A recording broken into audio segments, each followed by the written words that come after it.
January 11th, 1944. 11:14 in the morning, 4 miles above Oschersleben, Germany. Major Jack Harrison circles his P-51B Mustang at 24,000 feet. Below him, through broken clouds, 30 German fighters dive towards 60 American B-17 bombers. The temperature reads negative 42 degrees Fahrenheit. His oxygen mask freezes against his face. Ice crystals form on the rubber seal where breath meets metal. His hands go numb inside leather gloves despite silk liners underneath. At this altitude, cold does not just hurt. Cold kills, slowly, quietly. Fingers lose feeling first, then toes. Frostbite claims flesh while your mind focuses on staying alive through other dangers.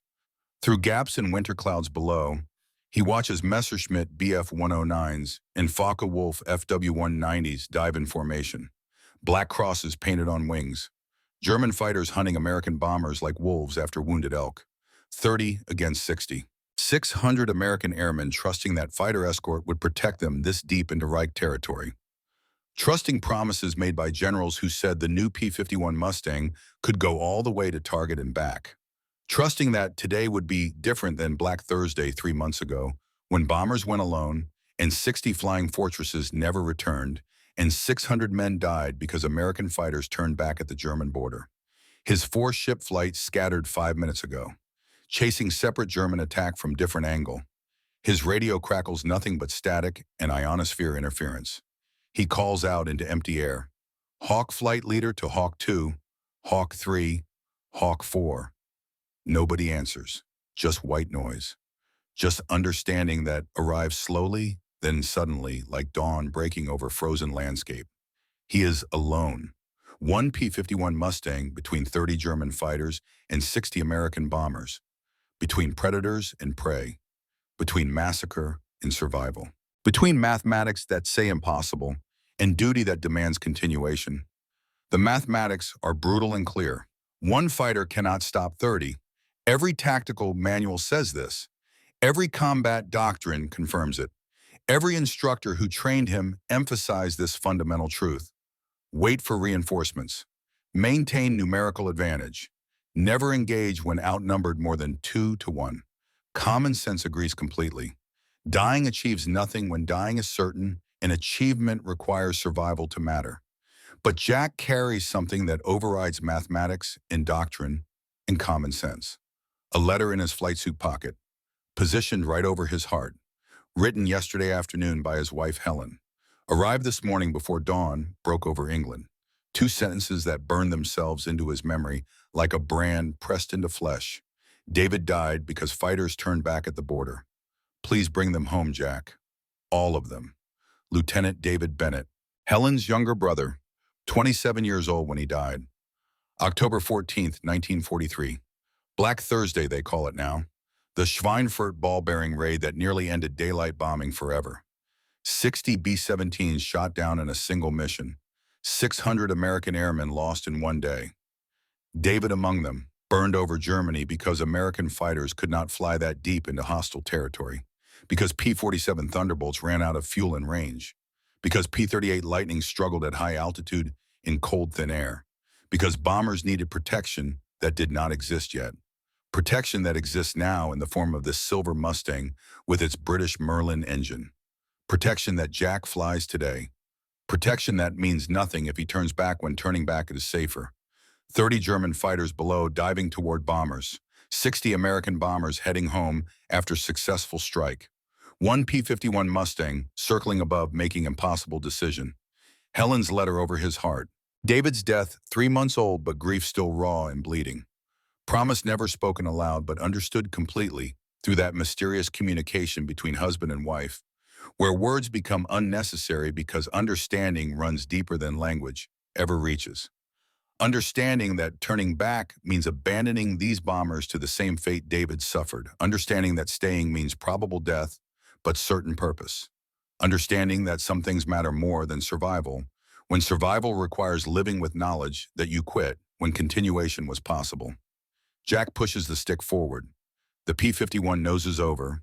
Dive angle 60 degrees. Airspeed building fast like water accelerating down steep hill. 200 knots, 300, 400, 420. The airframe vibrates, compressibility effects at Mach 0.75. Wind screams past canopy, but American engineering holds. Rivets stay tight. Aluminum skin flexes but does not tear.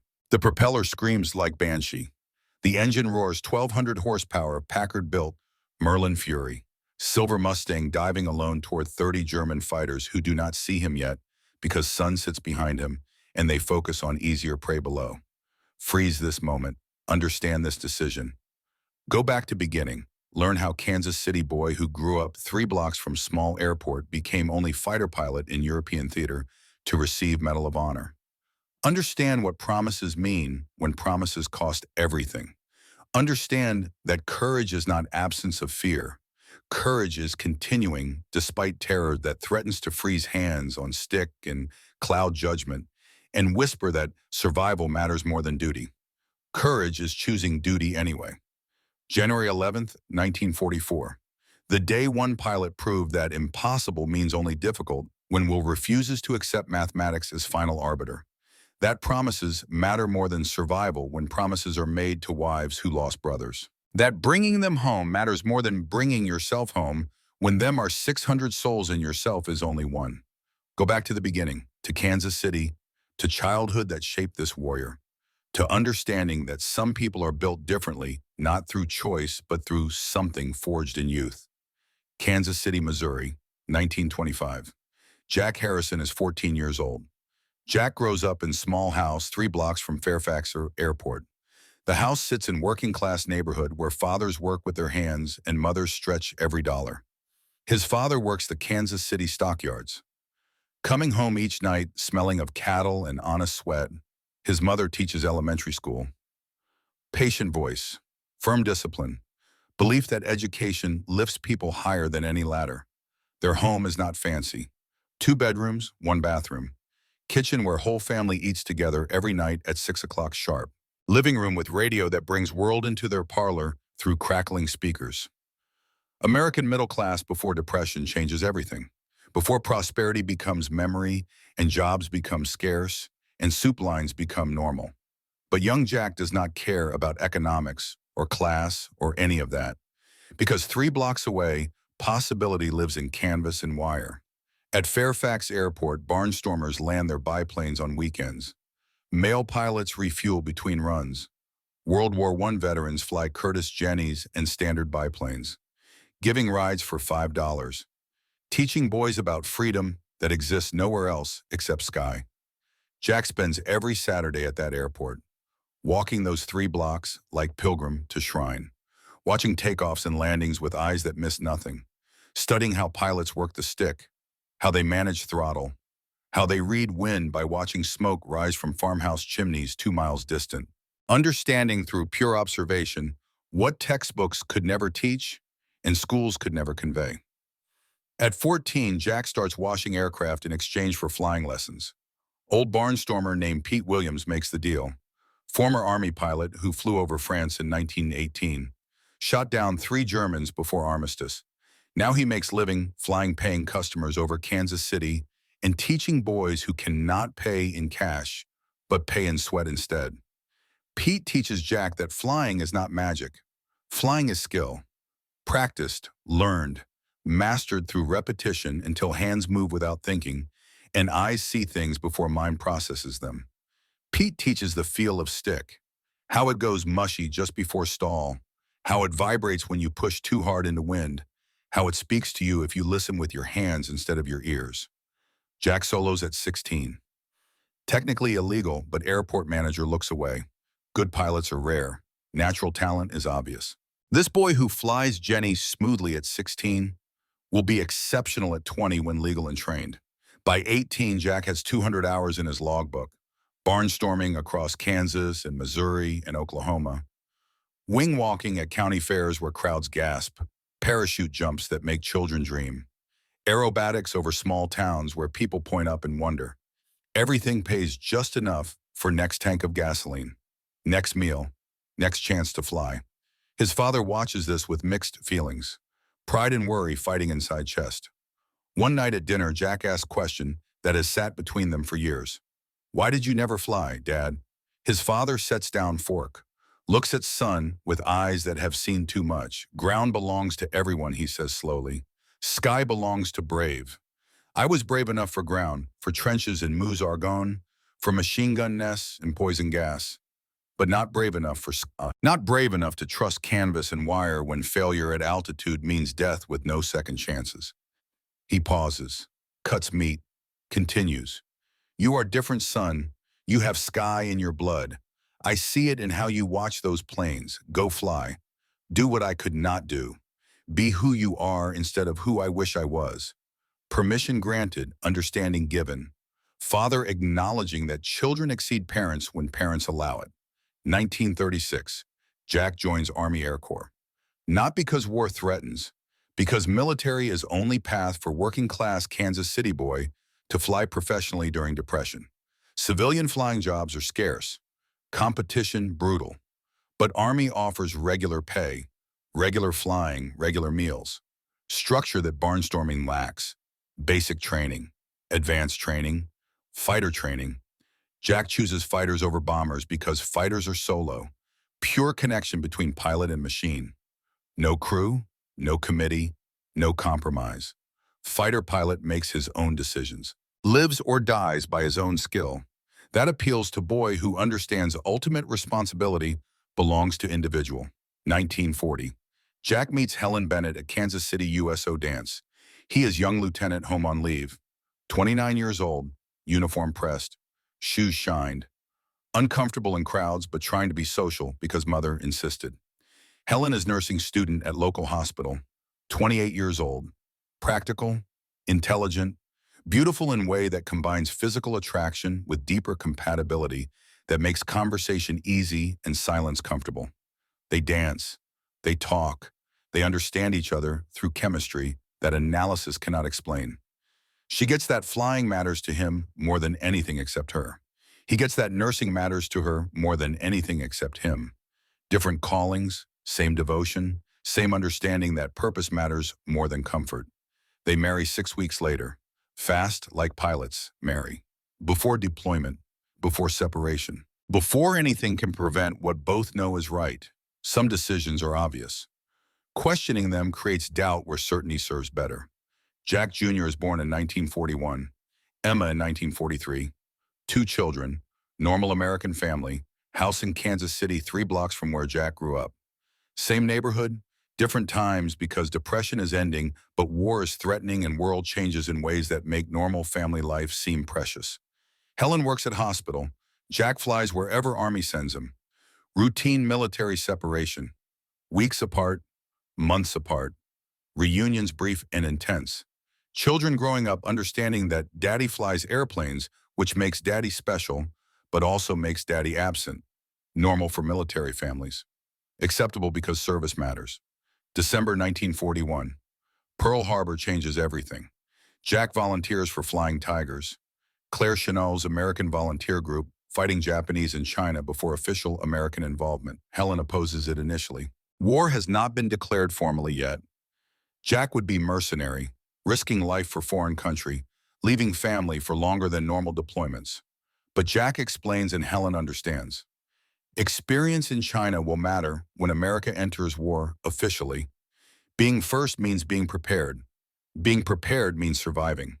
She agrees because she always understands what matters even when understanding costs her comfort.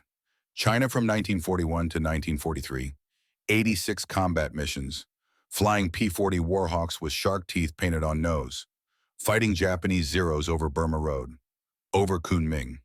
Over everywhere, American volunteers try to keep China in war. Learning air combat from experience because experience is only teacher that matters when mistakes kill. Jack learns lessons written in blood and smoke. Aggression wins fights. Hesitation kills. One aggressive pilot beats 3 cautious pilots when aggression is applied correctly.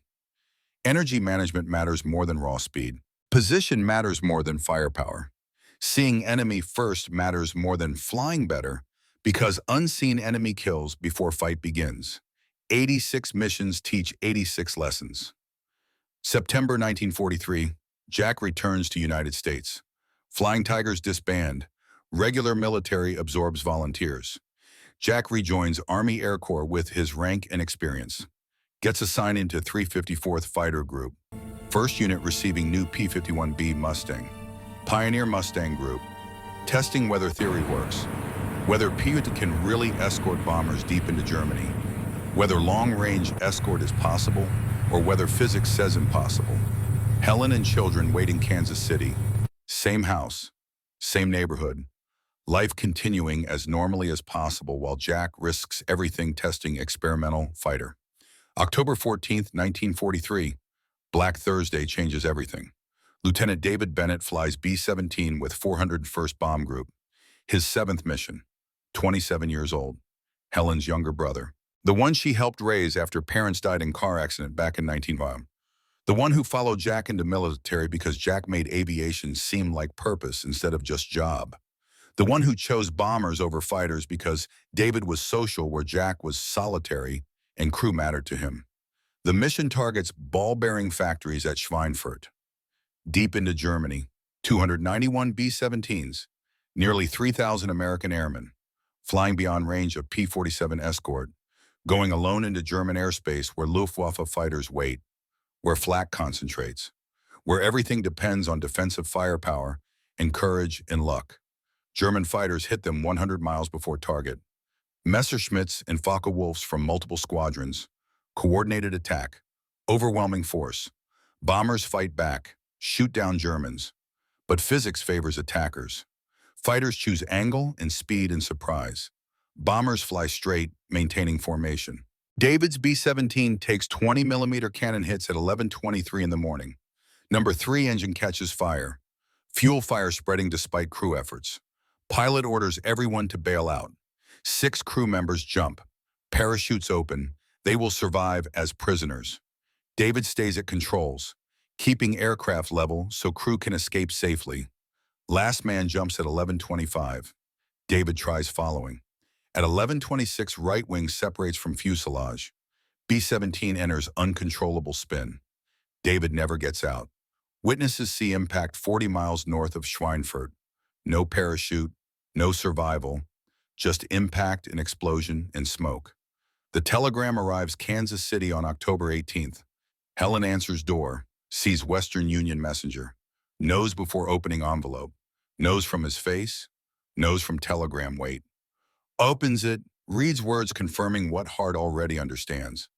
Killed in action, missing presumed dead. No remains recovered, regret to inform. Helen sits at kitchen table crying. Not hysterical, just quiet tears for loss too deep for drama. David is gone. Will never return. Will never meet niece and nephew properly. Will never fly again. Will never laugh again. Will never be anything except memory and photograph and telegram. Jack is in England when Helen's letter reaches him. Takes 4 days crossing Atlantic. Her handwriting shakes, but words cut clear. David died because fighters turned back at border. They escorted to Germany, then left bombers alone. No protection, no help, just bombers against German fighters. Jack, promise me something. Promise you will not turn back. Promise you will stay with bombers. Promise you will protect them all the way.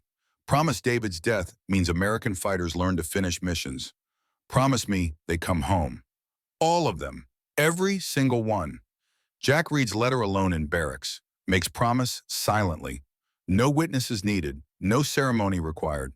Serious promises need no theater. Just understanding, just commitment, just acceptance that some things must be done regardless of cost. He folds letter carefully, places it in footlocker, writes Helen back that same night. Words come hard, but they come.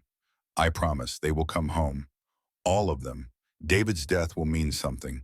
I will make it mean something. December 5th, 1943. First long-range escort mission. 36 P-51Bs from 354th Fighter Group escort bombers to Paris and back. First time American fighters penetrate that deep. First time bombers have protection throughout mission. Proof of concept. 0 bombers lost. Mustang works. But proving once is insufficient. Need to prove repeatedly. Need to prove reliability matches capability. January 1944. Multiple escort missions. Building experience, learning aircraft quirks, understanding that Merlin engine is temperamental, that fuel management differs from P-47, that combat at extreme range requires discipline. Jack writes Helen regularly. Operational security prevents details, but reassurance is possible. P-51 works. Range is real. We protect them now. David's death mattered, changed everything. Fighters stay now, bombers come home. Helen writes back on January 10th. The letter arriving morning of January 11th. Children ask when you return, she writes. I tell them after war, after bringing everyone home. David would be proud. You are doing what he needed someone to do. Thank you. Be careful. Come home yourself. But others need you more right now. Do what must be done. 0630 hours. January 11th, 1944. RAF Boxted. Briefing room fills with pilots. Coffee brews in metal urns. Smell fills room. Dark and strong. Cigarette smoke rises towards ceiling fans turning slowly. Men gather wearing leather jackets over uniforms. Some talk quietly. Some sit silent. Everyone knows today is deep penetration into Germany. Colonel Robert Duke Mitchell stands at map showing England and France and Germany. Red line traces bomber route. Blue line shows fighter escort zones. Gap where P-47 Thunderbolts must turn back. Gap where P-51 Mustangs take over. Gap where David died. Gap Jack has promised to close. Target is Focke-Wulf factory at Oschersleben. 220 aircraft monthly producing FW-190 fighters. Strategic target. Heavy defenses expected. German fighters will contest aggressively. Mitchell explains fuel management. Drop tanks carry extra fuel externally. Burn those first. Switch to internal tanks after externals empty. Monitor gauges constantly. Extended combat means insufficient fuel for return. Choose engagements carefully. Priority is protecting bombers, not chasing kills. Intelligence estimates 100 German fighters within range. Messerschmitts and Focke-Wulfs. Experienced pilots. Veterans from Russia and France. Survivors who survived because they are skilled and lucky. Jack's assignment is Hawk Flight. 4-ship flight. Top cover for 4 First Bomb Group. Same group David flew with. Protecting them is keeping promise to Helen. 0745 hours. Pilots walk to aircraft. P-51B Mustangs sit on hard stands. Silver metal gleams in weak January sun. Ground crews finish final checks. Jack walks to his aircraft. Checks what mechanics already checked. Trust is essential, but verification is wise. Technical Sergeant Henry Walsh reports status. Everything checked. Guns loaded. 650 caliber Browning machine guns. 3 per wing. 412 rounds per gun. 2,472 rounds total. Fuel tanks full.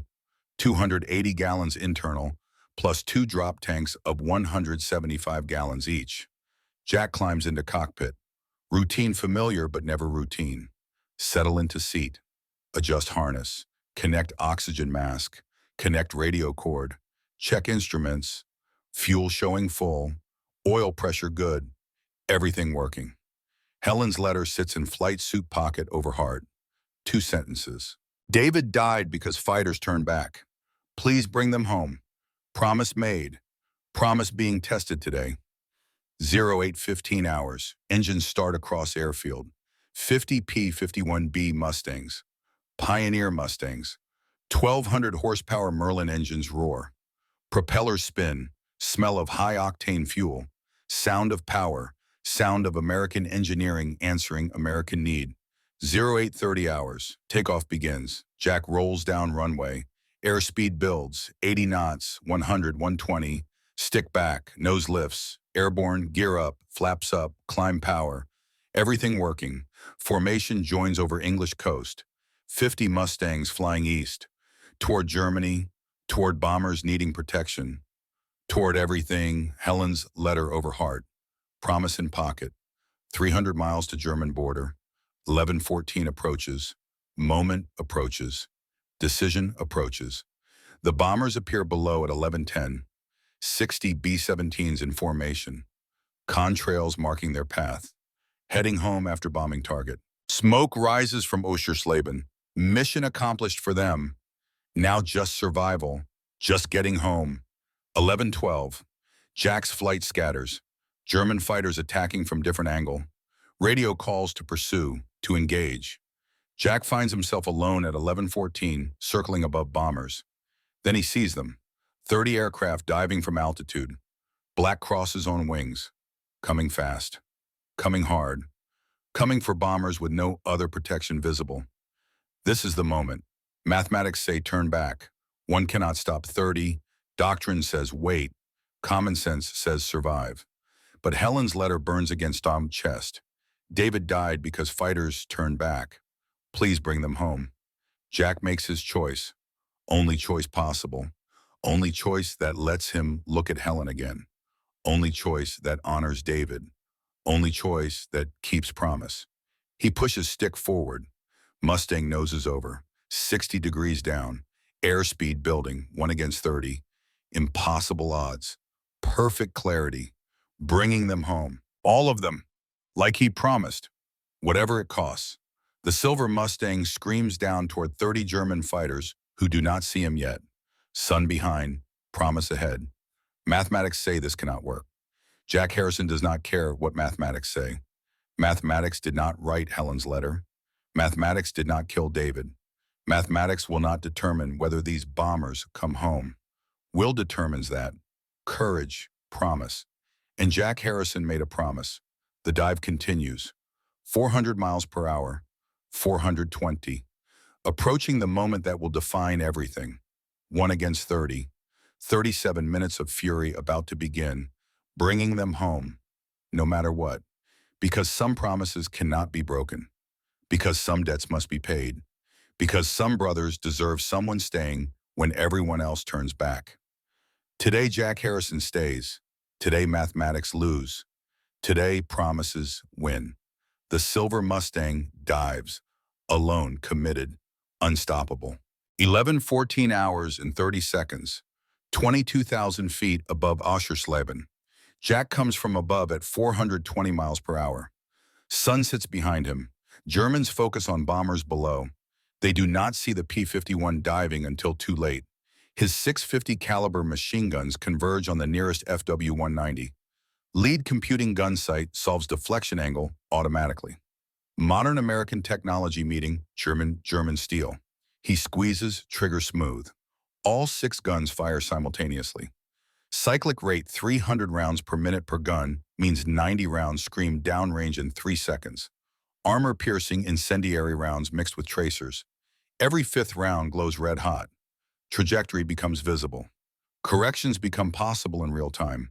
The rounds walk from FW-190 tail toward cockpit like deadly staircase climbing fuselage. Tail surfaces disintegrate under impact. Control cables sever. Elevator authority gone. Rudder torn away. The fighter tumbles into uncontrolled spin. Pilot never sees what kills him. Just spinning and ground approaching and understanding arriving too late to matter. Too late to bail out. Too late to do anything except fall. First kill. 38 seconds since dive began. Jack pulls up hard.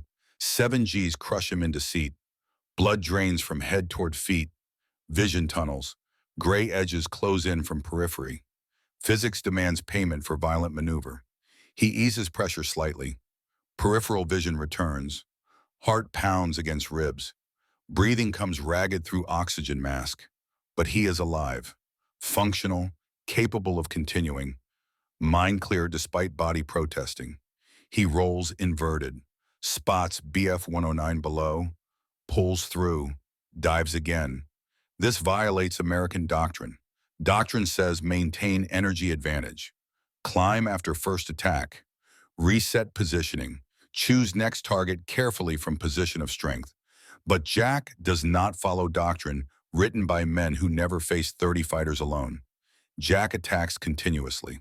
Uses surprise and aggression and violence of action that Germans do not expect because nobody attacks 30 fighters deliberately without support. Second burst. 3 seconds. 90 more rounds. BF-109 canopy explodes in shower of plexiglass and metal fragments. Pieces spiral away catching winter sunlight. Pilot slumps forward against harness. Fighter continues flying on trim controls, but pilot is dead or unconscious, An aircraft is doomed even if impact has not occurred yet. Just matter of time and gravity. Second kill. 1 minute since dive began. He kicks right rudder hard. Mustang skids left in uncoordinated maneuver. Lines up another FW-190. German pilot sees him this time. Brakes hard right, trying to escape. Jack leads deflection. Fires. 4-second burst. 120 rounds expended. Strikes walk across FW-190 wing route where fuel tank sits. Tank detonates. Orange fireball at 21,000 feet. Pilot does not eject. Either dead already or frozen by shock or incapacitated by explosion. Fighter becomes falling meteor trailing black smoke and orange flame toward German earth below. Third kill. 1 minute 12 seconds since dive began. 3 German fighters destroyed in 72 seconds. 27 remaining. Jack has expended 300 rounds total. 2,172 remaining. Simple mathematics says 7 more attacks like that before ammunition exhausts. But simple mathematics lies about combat. Combat is not simple. Germans will not continue offering easy targets. Every subsequent engagement will be harder because Germans adapt and aggression only surprises once. Experience teaches. Blood teaches faster. But 3 kills in 72 seconds achieve something mathematics cannot measure. Shocked Germans scattered their formation, created confusion and fear and understanding that Americans are here fighting and this will not be unopposed slaughter of helpless bombers. Created doubt in minds of pilots who thought they hunted alone.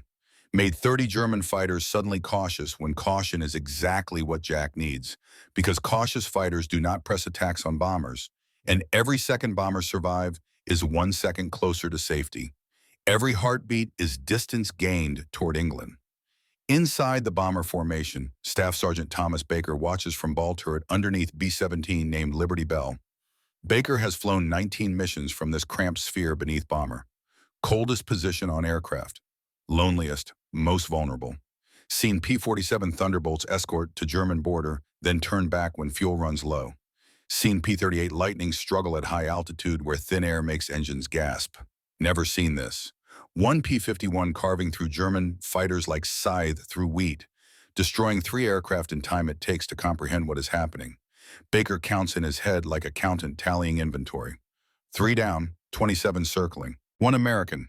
Mathematics seem impossible, but reality is visible through his turret glass. Someone is keeping promise that fighters will not turn back. Someone is buying time with bullets and blood and courage. Someone is paying price that Lieutenant David Bennett needed someone to pay 3 months ago when fighters turned back and bombers burned and brothers died alone. Baker keys his intercom. Tells Lieutenant Charles Morgan, the pilot. Morgan does not believe initially. Checks himself through cockpit windows. Confirms what seems impossible. 1 P-51. 30 Germans. Someone fighting alone. 17 hours. 23,000 feet. Hauptmann Franz Muller circles at altitude commanding 18 Bf-109s from Jagdgeschwader 1. Muller is 29 years old. Knight's Cross with oak leaves hangs at throat. 47 kills marked on aircraft fuselage. Small victory marks telling story of survival. Veteran of Russia where he flew against Soviet Yaks and Lavochkins. Veteran of France where he fought British Spitfires and Hurricanes. Survived 3 years when average life expectancy for German fighter pilots measures in months, not years.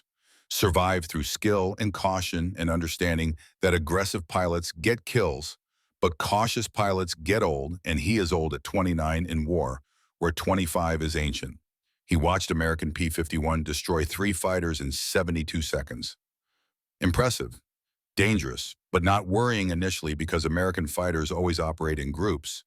Where 1 Mustang appears 8 more lurk in clouds or sun, waiting for Germans to commit fully. Then springing trap.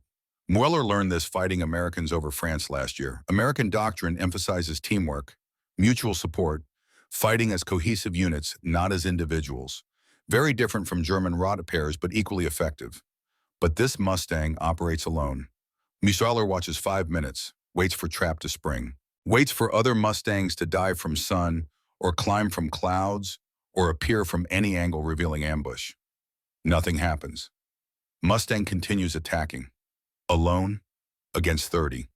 Mueller Mueller begins doubting his assumptions, begins wondering if American pilot is insane or desperate or heroic or all three simultaneously. 5 of his pilots are down now. 5 aircraft destroyed in smoking wrecks below. 5 men dead or captured or parachuting into captivity. 5 families will receive telegrams written in careful bureaucratic language that tries to soften what cannot be softened. All from one American fighter that refuses to follow any tactical doctrine Mueller learned in 3 years of combat. He counts engagement duration in his head like metronome. 8 minutes. Possible by every standard he knows. One fighter should be overwhelmed in minutes when facing 30. Should be swarmed and destroyed through sheer numbers. Should be caught in crossfire from multiple angles. But this Mustang is faster than his Bf-109s. Climbs better. Extends away after each attack.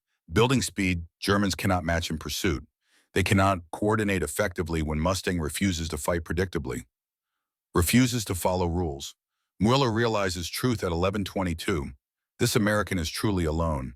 Not bait, not trap, not tactic from manual. Just one pilot fighting 30 because no other option exists, or because courage makes rationality irrelevant, or because duty demands continuation regardless of odds. Mueller has fought Americans and British and Russians for 3 years. Never seen this. Never seen one pilot attacking 30 deliberately without support or hope of support. Never seen someone refusing to accept that mathematics say quit, and quitting is only reasonable response. He tells his pilots via radio. Voice stays calm, but urgency bleeds through professional tone. The American is alone. One aircraft. No support visible. We outnumber him 30-1. But do not underestimate. He has killed 5 already. Fights like demon possessed. Concentrate attacks. Work together. End this now before more die. But Germans cannot concentrate because Mustang will not cooperate. Attacks then extends away using superior speed. Climbs, then dives. Reverses when he should continue. Continues when he should reverse. Unpredictable. Irrational by every tactical principle Mueller learned. How do you defeat opponent who refuses to fight rationally? How do you trap someone who treats traps as opportunities? How do you kill someone who acts like death is acceptable to follow for achieving objective that matters more than life? Mueller watches Mustang destroy 6th German fighter. Watches pilot bail out. White parachute blossoms against dark winter sky like flower blooming in hell. That pilot will survive as prisoner, but aircraft is lost. Loss rate becomes unsustainable. Started with 30 fighters, now 24. 20% losses in 9 minutes against one opponent. This is unacceptable. This is embarrassing. This teaches lesson Mueller does not want to learn about American determination. This American pilot fights with fury Germans cannot match because Germans fight for survival and advancement and medals while American fights for something else, something deeper. Mueller recognizes it because he felt it once over Stalingrad when his squadron was surrounded and survival seemed impossible, but continuing seemed necessary because abandoning position meant abandoning ground troops below. That feeling where death becomes acceptable because alternative is abandoning what cannot be abandoned without losing peace of soul. Mueller respects this even while trying to kill it, respects warrior spirit that transcends nationalism and ideology, respects understanding that some things matter more than survival, respects courage that is not absence of fear, but continuing despite fear screaming to run. But respect does not prevent killing. War does not pause for admiration. Mueller orders his pilots to press attack harder. Kill the American. End this engagement. Protect factory they were sent to protect. 24 fighters remaining. 1 American. Mathematics still favor Germans. Mueller hopes mathematics proves right. 11:26 hours. 11 minutes into engagement. Jack's right outboard gun stops firing. Frozen from altitude and rapid temperature cycling. Gun operated at 300 degrees Fahrenheit during sustained firing. Now exposed to negative 42-degree ambient temperature at 24,000 feet. Metal contracted too fast. Thermal stress exceeding design limits. Bolt seized mid-cycle. Standard procedure says break off when guns malfunction. Return to base. Live to fight another day. But Jack has 5 working guns and 24 German fighters still threatening bombers he promised to protect. Breaking off is not option. Not when breaking off means abandoning promise made to wife over cooling pot roast in Kansas City kitchen. Not when breaking off means David died for nothing. Not when breaking off means 600 airmen die because one pilot chose safety over duty. He continues fighting with 5 guns. Ammunition counter shows 240 rounds per gun remaining. 1,200 rounds total, at 90 rounds per 3-second burst that gives 13 more attacks. 13 chances to stop 24 fighters. Mathematics worsen instead of improve because engagement duration allows Germans to adapt and learn and coordinate better. They know his patterns now. Know he attacks from above using altitude advantage. Know he targets formation leaders trying to disrupt coordination. Know he extends away using superior speed after each attack. So Germans change tactics. Evolution happening in real time. Survival of smartest. 8 FW-190s split into 2 4-ship formations. One stays high at 25,000 feet as bait. One drops low below bombers at 18,000. Setting up bracket. Classic Luftwaffe tactic. When Jack dives on high formation, low formation, we'll climb into his escape route, box him in, end this through coordination that solo fighting cannot counter. Numbers matter when applied intelligently.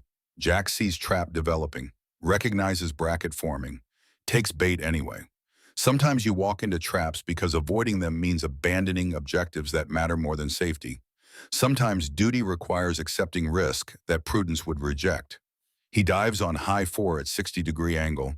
Airspeed builds past 480 miles per hour. Approaching compressibility limit where control becomes difficult. Where airframe protests. Where metal remembers it is just metal. His 4 working wing guns and 2 nose guns pour fire into lead FW-190. Armor-piercing incendiary rounds walk from tail to cockpit like inevitable death march. Fighter rolls inverted. Pilot bails out. White parachute blossoms at 23,000 feet, drifting east on 40-knot winds toward uncertain fate as prisoner. 7th kill. Jack pulls up hard. 7 Gs crushing him. Blood drains. Vision tunnels to pinpoint. Gray edges close. He eases back pressure before consciousness fades completely. Peripheral vision returns just as 4 fighters that were hidden below appear exactly where he expected. Climbing toward him at 3,000 feet per minute. BMW radial engines at full emergency power, burning fuel at unsustainable rate. But rate does not matter when target is right there. Jack rolls inverted, dives directly at them. German element leader sees Mustang diving upside down directly at his formation at 500 miles per hour. This violates every principle of aerial combat he knows. This is insane, suicidal. Diving toward enemy dissipates energy and offers them shot. But German leader brakes left anyway, because insane or not diving P-51 at 500 miles per hour will collide if he holds course and collision kills both, and he prefers living to proving point about tactics. His wingmen follow. Formation scatters like startled birds. Jack rolls upright, lines up trailing FW-190. 3-second burst. 90 rounds expended. Tail section disintegrates under concentrated fire. Control surface is gone. Elevator torn away. Fighter tumbles out of control. Pilot ejects but too low. Parachute opens but does not have enough altitude to decelerate sufficiently before impact with frozen ground below. Mathematics of altitude and time and parachute drag coefficients are unforgiving. 8th kill, but pilot dies despite ejecting. Success that feels like failure. His left inboard gun stops firing. 3 guns remaining, 1,090 rounds after that attack. Temperature and repeated cycling destroy weapons through physics that engineering cannot prevent when operation exceeds design parameters. Sustained firing at extreme altitude creates impossible thermal stresses. Metal expands when hot, contracts when cold. Cycle too rapidly and metal fails. Simple metallurgy made deadly through repetition. Inside Liberty Bell, Thomas Baker counts Jack's attacks like rosary beads. 9 separate engagements in 13 minutes. P-51 has not stopped for breath, has not extended away to reset completely, has not given Germans opportunity to coordinate unopposed attack on bombers. Just continuous aggression, continuous violence, continuous refusal to accept that one fighter cannot stop 30 regardless what mathematics say. Baker watches fuel gauges out of habit born from 19 missions. Liberty Bell is 90 minutes from English coast at current speed.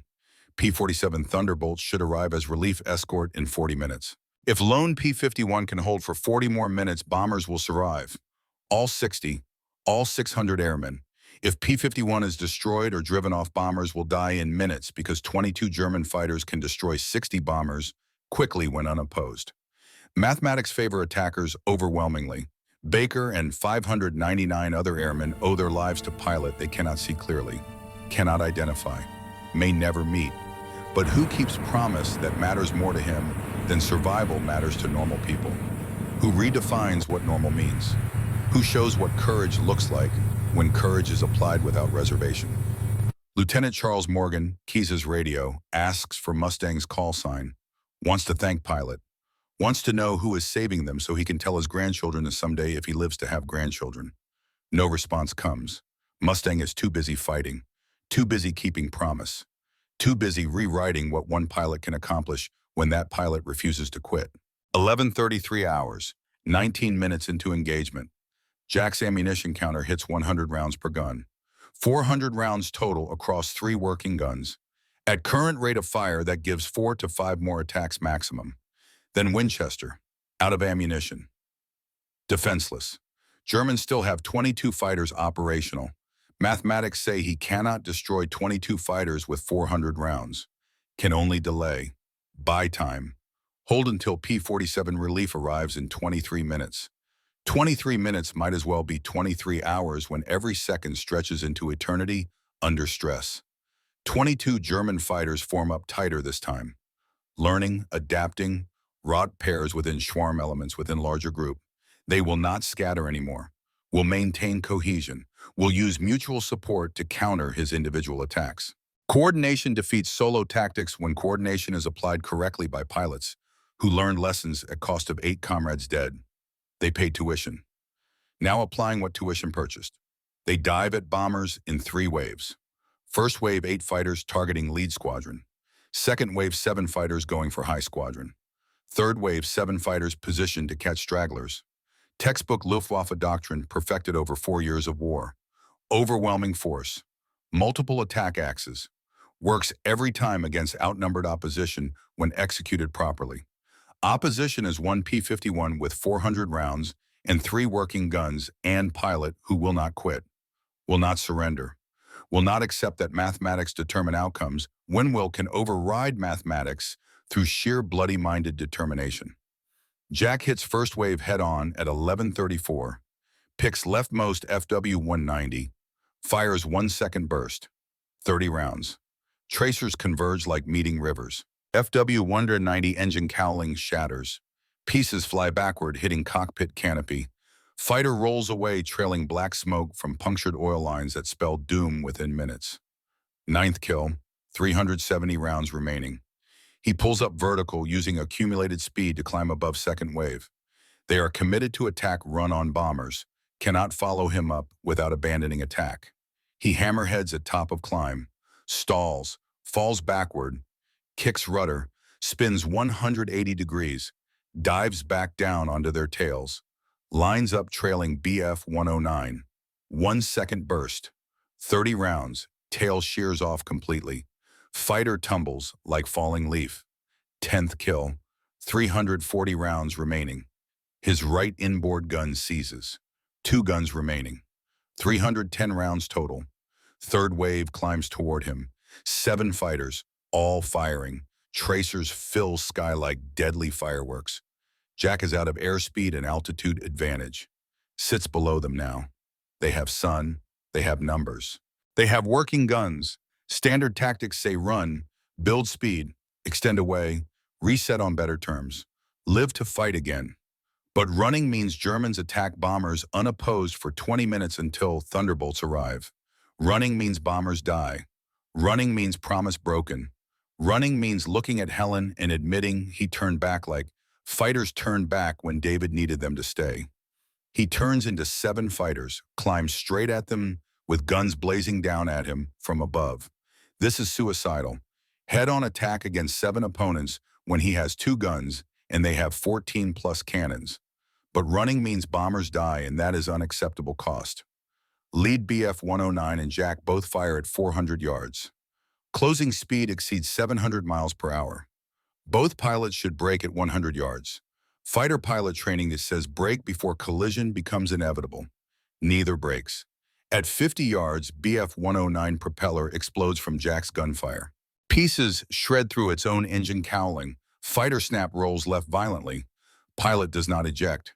Dead at controls or unconscious or trapped. 11th kill. Jack flashes through formation. 6 fighters behind him now, all firing. Tracers pass above canopy, below wings, around him like cage made of light and death.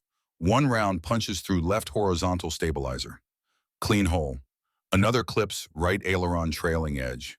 P-51 shudders. Control feels mushy. Damage affects handling. Aircraft wounded but flying, like pilot wounded but fighting. He shoves stick forward, dives for cloud deck at 15,000 feet. Germans follow close. Inside clouds, Jack pulls throttle back. Rolls inverted. Waits 10 seconds counting heartbeats. Rolls upright. Pulls up hard. Breaks back above clouds behind pursuing Germans. They overshot. Classical maneuver executed perfectly. He sits on their tails now. Predator become predator again. He picks last fighter in string, FW-190. 2-second burst. 60 rounds. Canopy blows off. Pilot slumps forward against harness. Fighter enters spin. 12th kill. His left wing gun seizes. 1 gun remaining. 190 rounds. Formation scatters again. Jack climbs back to 24,000 feet. Fuel gauge shows 58 gallons. Warning light amber. P-47s are 23 minutes out. Bombers are 16 minutes from safety. He can see thunderbolts in distance. Black dots coming from west like cavalry in old Western films. Relief force approaching. But still 12 minutes away, and 12 minutes is eternity when fighting on fumes in single gun. Germans regroup. 19 fighters left. All focused on him now. They stop trying to reach bombers. They want to kill him. All 19 concentrating on 1 damaged Mustang that refuses to die. That refuses to quit. That keeps fighting past any reasonable point. 1 gun, 190 rounds, 58 gallons fuel, 12 minutes until relief. At 11:37, final gun stops firing. Ammunition counter shows 180 rounds remaining. But gun is frozen, bolt seized, will not fire even though ammunition remains in feed chute. He is Winchester effectively. Defenseless. 19 German fighters closing on crippled Mustang with 0 working weapons. This is where mathematics say story ends. Where doctrine says bail out. Where common sense says you tried and failed honorably and nobody can ask more. Where pride says you fought well and living beats dying for nothing. But Jack Harrison made promise. To Helen, to David, to 600 airmen who trusted someone would protect them. Mathematics do not determine whether promises are kept. Will determines that. Courage determines that. Character determines that. 19 German fighters form line abreast, all coming straight at him. No fancy tactics anymore, just mass and firepower. They will create wall of lead half-mile wide. No evasion possible, no escape route. Just fly through or die trying. Jack checks everything one final time. No ammunition, no working guns, fuel critically low, oxygen pressure dropping, hands numb from sustained cold, vision narrowing from hypoxia and exhaustion. Body approaching limits, mind clear despite body failing. 19 fighters, 1 defenseless P-51, 11 minutes until relief arrives. Mathematics say this is end, promise says this is not finished. Promise matters more than mathematics. Promise always mattered more. Jack turns toward 19 fighters. No guns, no ammunition, just fury and promise, an absolute refusal to accept that impossible means permanent, or that mathematics override will, or that giving up is option when others depend on continuation. Brings them home. Whatever it takes. However long it takes. Whatever it costs. The silver Mustang flies toward impossible odds. Weaponless, but not powerless. Ammunition exhausted, but will intact. Mathematically defeated, but spiritually unbroken. 11 minutes until relief. 11 minutes of flying without guns. 11 minutes of pure courage as only weapon. The Germans close distance. Jack prepares to use the only weapon remaining. Fear. Psychology. Will made visible through refusal to surrender. Sometimes courage is all the ammunition you need. Sometimes will defeats weapons. Sometimes one is enough when one refuses to accept that one is insufficient. The engagement continues. The promise continues. The fight continues. Because Jack Harrison does not know how to quit. Because promises matter more than survival. Because bringing them home is what honor demands. Whatever comes next, he faces it without weapons, but not without purpose. Without ammunition, but not without resolve. Without hope of survival, but not without certainty that some things matter more than living. The silver Mustang flies on, defenseless, determined, unstoppable in ways that transcend weapons or odds or mathematics. 11 minutes remaining, 19 Germans attacking, zero ammunition, infinite courage. The mathematics lie, the promise endures. The fight continues. 11:39 hours, 21 minutes into engagement, zero ammunition remaining. Jack fires his empty guns at 19 German fighters approaching in line abreast. No rounds exit barrels. Just residual powder in chambers creating muzzle flash that looks convincing from 400 yards. Germans cannot tell from that distance whether guns are firing or empty. They see flash, see Mustang holding course, assume guns work. Psychology matters more than physics when psychology creates doubt and doubt creates hesitation. The formation splits. 19 fighters scatter around empty space where they think rounds are passing. Empty threat creating real response. Fear manufactured from nothing except will and audacity. Jack dives through gap they created. Pulls up other side. Climbs back to altitude. Germans reform behind him. 18 now. One turn back. Maybe low on fuel. Maybe damaged from earlier engagement. Maybe intimidated by Mustang that keeps attacking after 30 minutes. Maybe finally understanding that this American will not quit regardless of ammunition state. 18 fighters close again. Jack turns into them. Fires empty guns.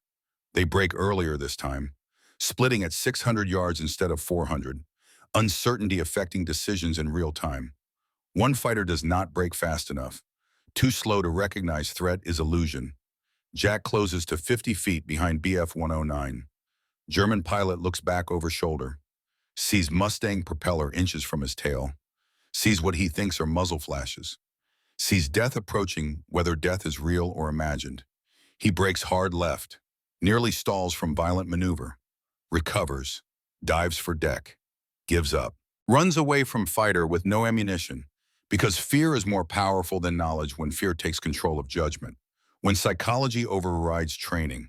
When will defeats weapons through pure intimidation. Jack climbs back up to 23,000 feet. 17 fighters remain. They know now. Must know his gun stopped firing. Must understand he is bluffing. Know this should be easy kill. But psychology matters more than tactics when psychology creates doubt in minds of experienced pilots who have seen too many comrades die today. 17 kills from one American. Maybe 18 if you count the one who fled. Numbers that should be impossible. Numbers that make remaining pilots cautious. 11:41 hours. Franz Muller watches this performance and understands something profound. The American is out of ammunition, continues attacking anyway. Uses fear instead of bullets. Uses intimidation instead of guns. Uses will instead of weapons. Muller has fought 3 years across 3 fronts. Never seen this. Never seen pilot continue fighting after Winchester. Never seen courage become weapon when weapons are exhausted. Never seen psychology wielded this effectively by someone who has every reason to run and no reason to stay, except that staying matters more than the surviving. Suicidal tells his pilots what they already know, but need hearing from commander. He has no ammunition. We can kill him easily now. But look at bombers. They are 8 minutes from P-47 range. If we kill this American now, we have maybe 4 minutes to attack bombers before Thunderbolts arrive. 4 minutes for 17 fighters to damage 60 bombers means facing concentrated defensive fire from 650 caliber machine guns. Not worth losses we will take. Mathematical calculation becomes clear. This American won, not through weapons, through time. He bought time with courage and stubbornness and absolute refusal to quit. That is victory even though he did not destroy us all. He prevented us from destroying them. That is enough. More than enough. That is a lesson worth remembering. Mueller orders withdrawal. 17 German fighters turn east. Head back toward Brunswick and home bases. Combat ends at 11:44 hours, 30 minutes after it began. Longest 30 minutes of Jack Harrison's life. Longest 30 minutes in aviation history, perhaps. 30 minutes that will be studied and analyzed and debated and taught for generations. Jack watches them go, exhausted beyond description. Hands shake on stick from cold and stress and sustained high-G maneuvering. Not from fear. Fear is luxury you experience after danger passes. During danger, there is no time for fear. Only action, only continuation, only doing what must be done. Now that danger recedes, body demands payment for what was borrowed. Shaking is that payment. Small price compared to what could have been paid. His engine coughs once. Fuel pressure drops momentarily. He adjusts mixture carefully, leans it out to maximum efficiency. Engine smooths, runs steady. Fuel gauge reads 11 gallons. Warning light glowing steady red. Math says this is not enough. 90 minutes to English coast at careful cruise power.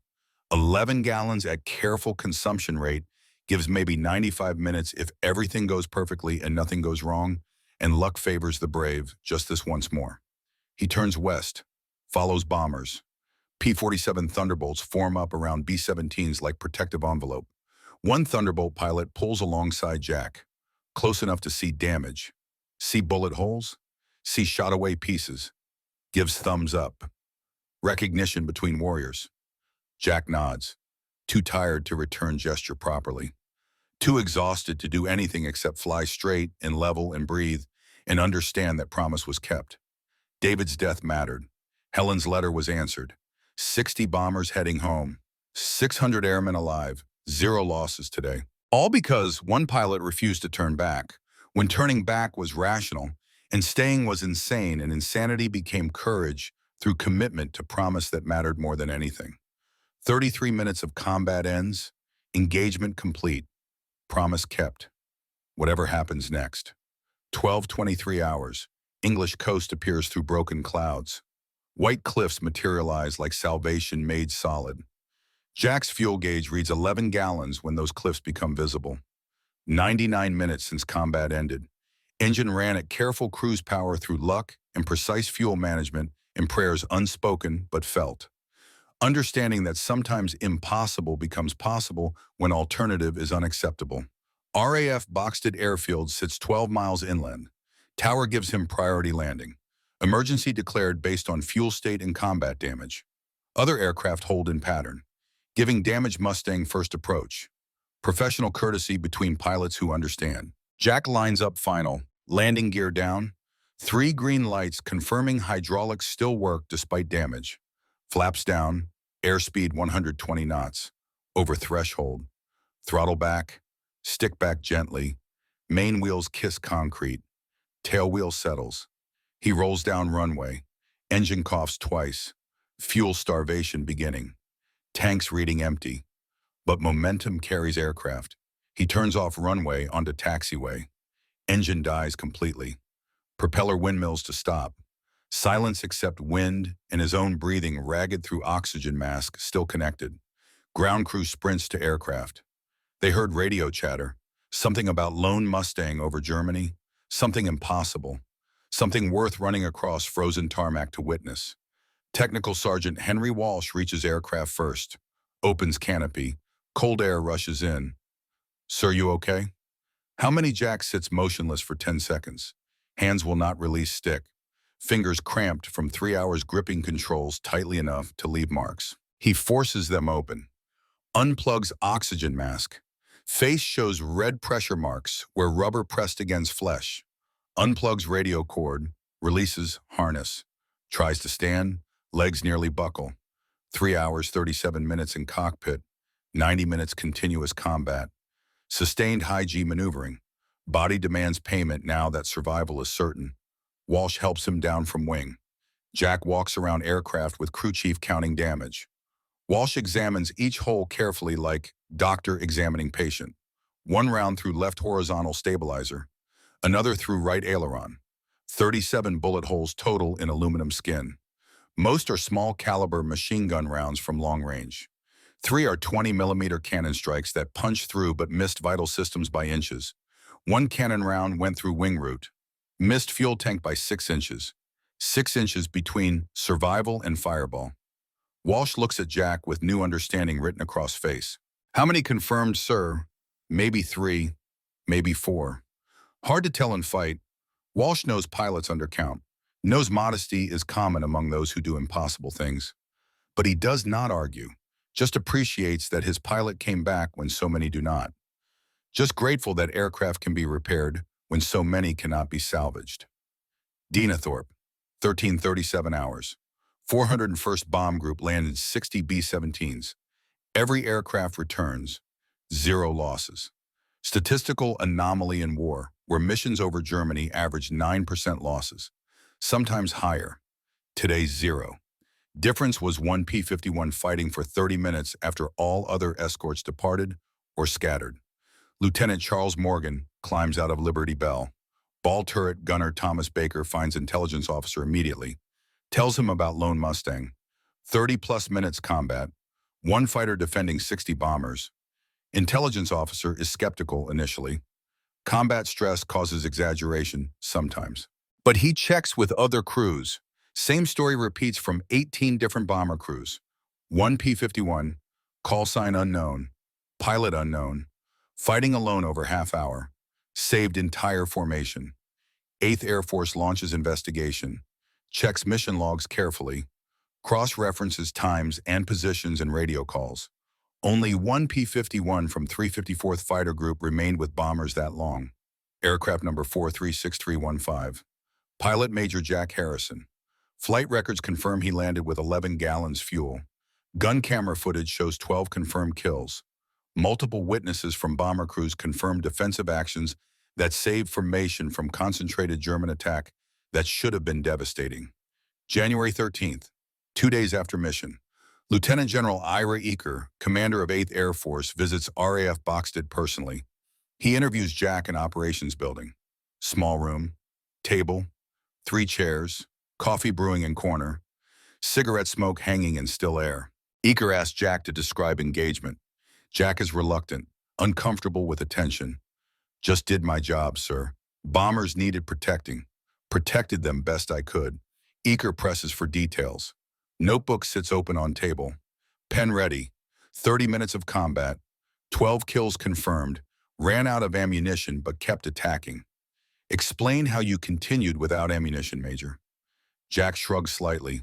Germans did not know guns were empty. Flew at them like guns worked. Most broke off. Bought time until thunderbolts arrived. Simple as that, really. Eaker writes carefully. Pen scratches across paper. You understand what you did was extraordinary. 1 aircraft against 30. Most pilots would have turned back. Doctrine says, wait for support when outnumbered. Jack looks at Eaker directly. Eyes show exhaustion, but something else beneath.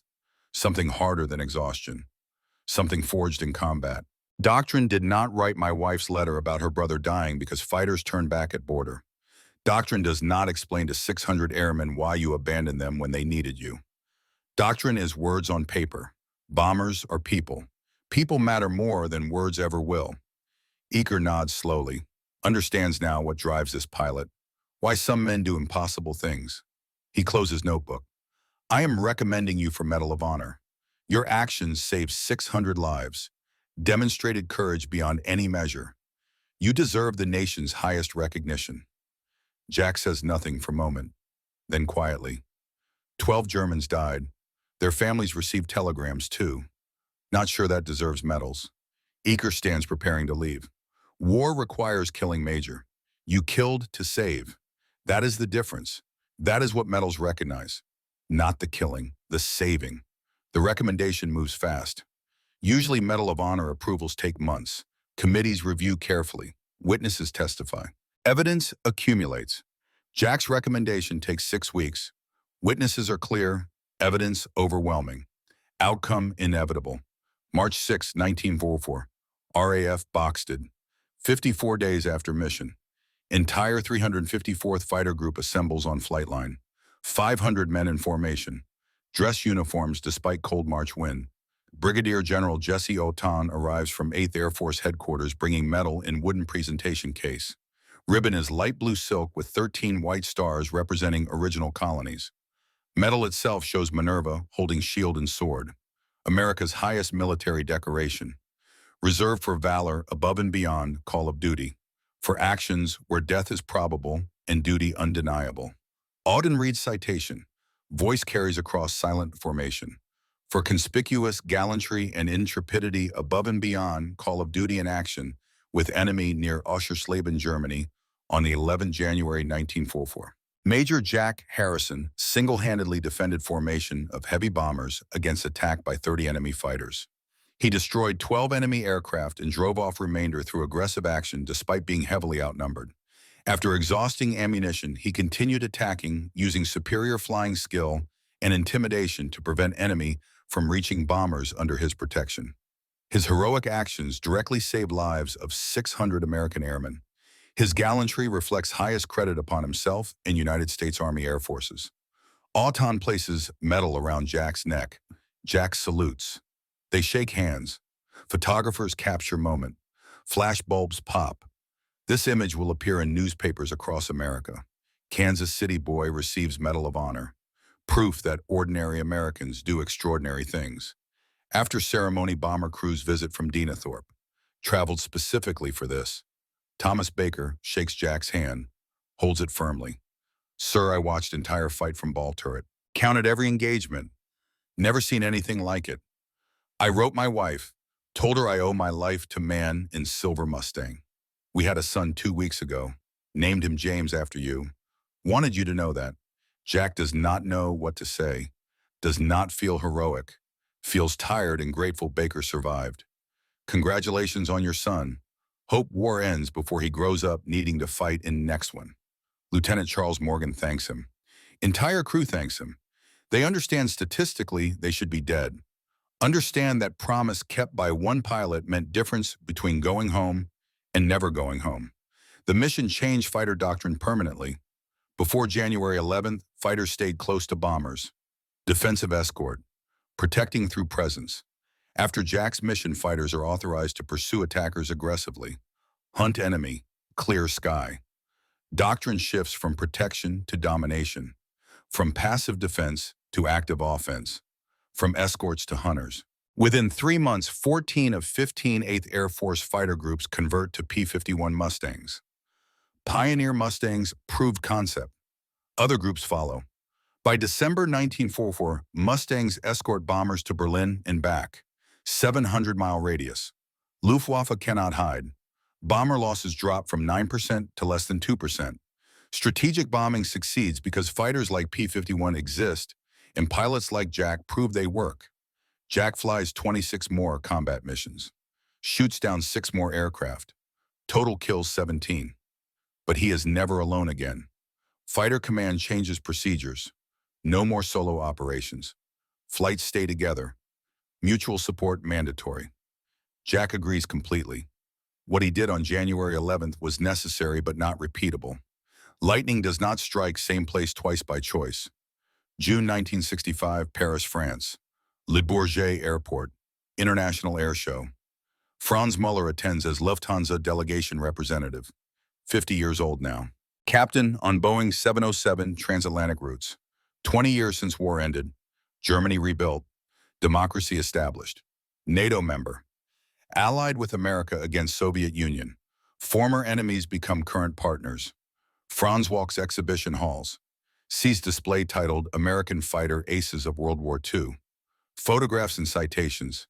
Major Jack Harrison featured prominently. Medal of Honor. Only fighter pilot European theater to receive highest decoration during war. Photograph shows Harrison standing beside P-51 Mustang. Aircraft number 436315. Franz recognizes those markings instantly. The Mustang. The pilot. January 11th, 1944. The engagement that taught lessons Franz has carried 21 years. He asks exhibition staff simple question. Is General Harrison attending show? Brigadier General Harrison, retired, sir. Attending as United States Air Force delegation. Expected this afternoon. Franz waits 3 hours. Finally, Harrison arrives, older now, 54. Gray hair, still lean, still carrying himself like fighter pilot. Some things age changes. Some things age cannot touch. Franz approaches during reception, nervous but determined.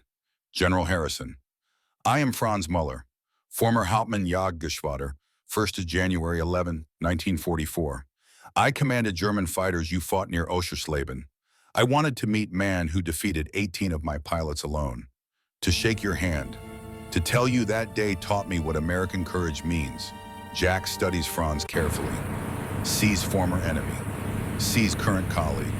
Sees airline captain who once tried to kill him. Extends hand. Hauptmann Muller. I remember your formation. Disciplined. Professional. You could have killed me many times. Why did you not? We tried, General. For 30 minutes we tried. But you did not fight like rational pilot. Fought like man possessed. No ammunition, but still attacking. We broke because minds could not accept what I saw. One pilot should not defeat 30, but you did. Not through weapons, through will that refused to quit. That is lesson I carry 21 years. That is why I wanted to meet you. They talked 2 hours about tactics, about fear, about duty, about understanding that warriors respect warriors regardless of flags. Franz explains post-war life. After war, I became airline captain. Lufthansa, fly 707s now. Very different from BF 109. But sometimes at 30,000 feet, I remember January 11th. Remember seeing your Mustang attacking though guns silent.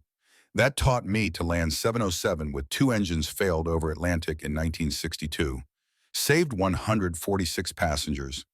Because you taught me impossible means only difficult. Jack responds quietly. You saved 146 lives using lessons learned trying to kill me. Strange circle. War teaches skills that peace uses. They toast with French wine. To promises kept. To enemies who become friends. To understanding that warriors respect warriors. Franz asked a question that troubled him 21 years. Do you regret killing my pilots? Jack answers honestly. Every day. 12 men died because I pulled trigger. War made it necessary, but necessity does not erase responsibility. I accept their deaths allowed 600 Americans to live, but acceptance does not prevent regret. I killed because situation demanded, not because I wanted. That distinction matters. Franz nods. Your honesty honors their memory. You are a good man, Jack Harrison. Glad you survived. Glad we meet as friends. They exchange addresses, promise correspondence. 2 men who were enemies, who tried to kill each other, who now share understanding that humanity transcends nationalism. 2024. National Museum, United States Air Force. Wright-Patterson Air Force Base, Ohio. P-51 Mustang sits in climate-controlled gallery. Silver medal restored perfectly. Number 4363115 on tail. Jack Harrison's aircraft. Every rivet accurate. Everything exactly as it appeared January 11th, 1944. Placard reads carefully. P-51B Mustang flown by Brigadier General Jack Harrison Medal of Honor recipient. On January 11th, 1944, General Harrison single-handedly defended 60 B-17 bombers against 30 German fighters. He destroyed 12 enemy aircraft and prevented all others from attacking bombers after ammunition exhausted. His actions saved 600 American lives. First P-51 pilot to receive Medal of Honor. His example inspired changes to fighter doctrine. Visitors photograph Mustang. Read placard. Most do not fully understand. Just old airplane from old war. But veterans know. Fighter pilots know. This aircraft represents a moment when one person decided promises matter more than survival. Jack Harrison died 1990, age 84. Helen died 2009, age 96. They had 55 years together after war. 2 children, 7 grandchildren, 3 great-grandchildren.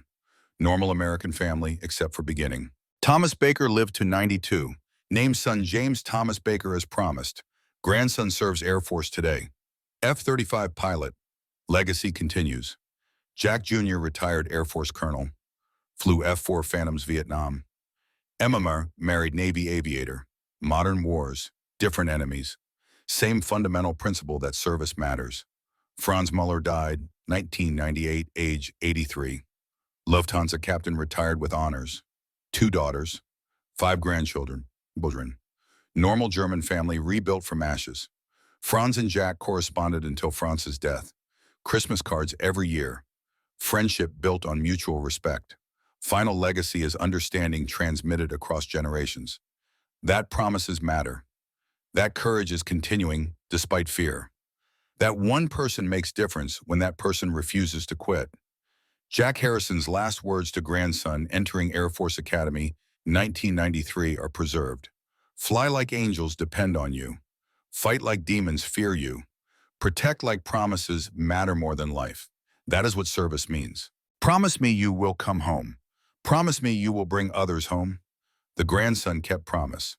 Retired Major, F-22 pilot, now instructor, teaching next generation. The silver Mustang sits silent in museum, representing moment when impossible became possible, when one became sufficient against 30, when promises kept through bloodshed still counted because bringing them home mattered most. 1 against 30, 37 minutes, 0 ammunition, 12 kills, 600 saved, promise kept. That is Jack Harrison. That is American courage. That is what promises mean when promises cost everything and everything proves worthwhile.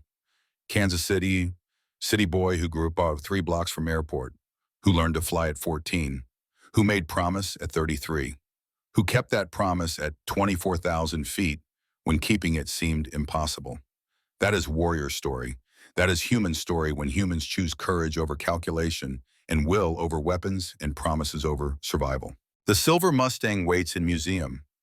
Silent witness today while one pilot proved everything is possible when someone refuses to accept anything is impossible. Forever remembered, forever honored, forever teaching that courage is continuing when continuation seems impossible. That promises are worth everything. That one person makes all the difference.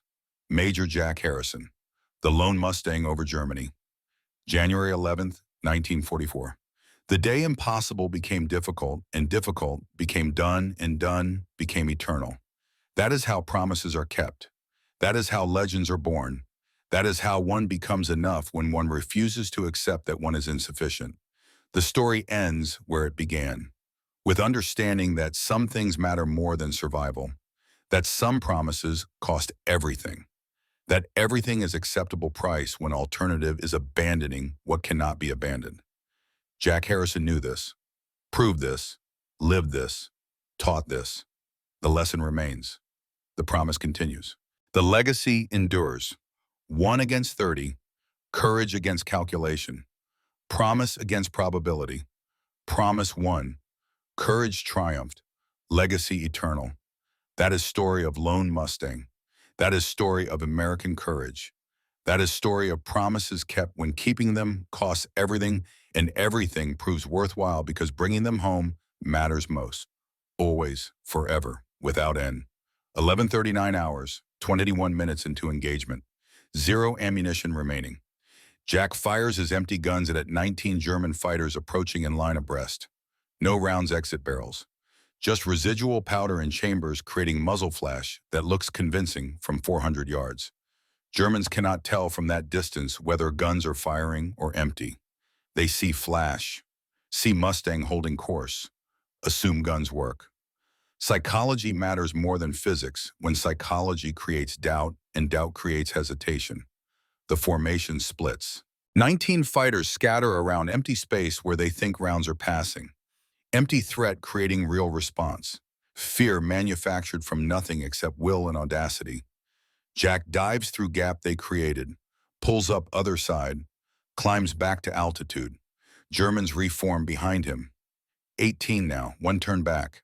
Maybe low on fuel, maybe damaged from earlier engagement, maybe intimidated by Mustang that keeps attacking after 30 minutes. 18 fighters close again. Jack turns into them, fires empty guns. They break earlier this time, splitting at 600 yards instead of 400. Uncertainty affecting decisions in real time. One fighter does not break fast enough. Too slow to recognize threat is illusion. Jack closes to 50 feet behind BF 109. German pilot looks back over shoulder, sees Mustang propeller inches from his tail, sees what he thinks are muzzle flashes, sees death approaching, whether death is real or imagined. He brakes hard left, nearly stalls from violent maneuver, recovers, dives for deck, gives up, runs away from fighter with no ammunition because fear is more powerful than knowledge when fear takes control of judgment. Jack climbs back up to 23,000 feet. 17 fighters remain. They know now. Must know his gun stopped firing. Must understand he is bluffing. Know this should be easy kill. But psychology matters more than tactics when psychology creates doubt in minds of experienced pilots who have seen too many comrades die today. 11:41 hours. Franz Muller watches this performance and understands something profound. The American is out of ammunition, continues attacking anyway, uses fear instead of bullets, uses intimidation instead of guns, uses will instead of weapons. Mueller has fought 3 years across 3 fronts. Never seen this. Never seen pilot continue fighting after Winchester. Never seen courage become weapon when weapons are exhausted. Mueller tells his pilots what they already know but need hearing from commander. He has no ammunition. We can kill him easily now. But look at bombers. They are 8 minutes from P-47 range. If we kill this American now, we have maybe 4 minutes to attack bombers before Thunderbolts arrive. 4 minutes for 17 fighters to damage 60 bombers means facing concentrated defensive fire from 650 caliber machine guns. Not worth losses we will take. This American won, not through weapons, through time. He bought time with courage and stubbornness and absolute refusal to quit. That is victory, even though he did not destroy us all. He prevented us from destroying them. That is enough. Mueller orders withdrawal. 17 German fighters turn east. Head back toward Brunswick and home bases. Combat ends at 11:44 hours, 30 minutes after it began. Longest 30 minutes of Jack Harrison's life. 30 minutes that will be studied and analyzed and taught for generations. Jack watches them go, exhausted beyond description. Hands shake on stick from cold and stress and sustained high-G maneuvering. Not from fear. Fear is luxury you experience after danger passes. During danger, there is no time for fear. Only action. Only continuation. Now that danger recedes, body demands payment.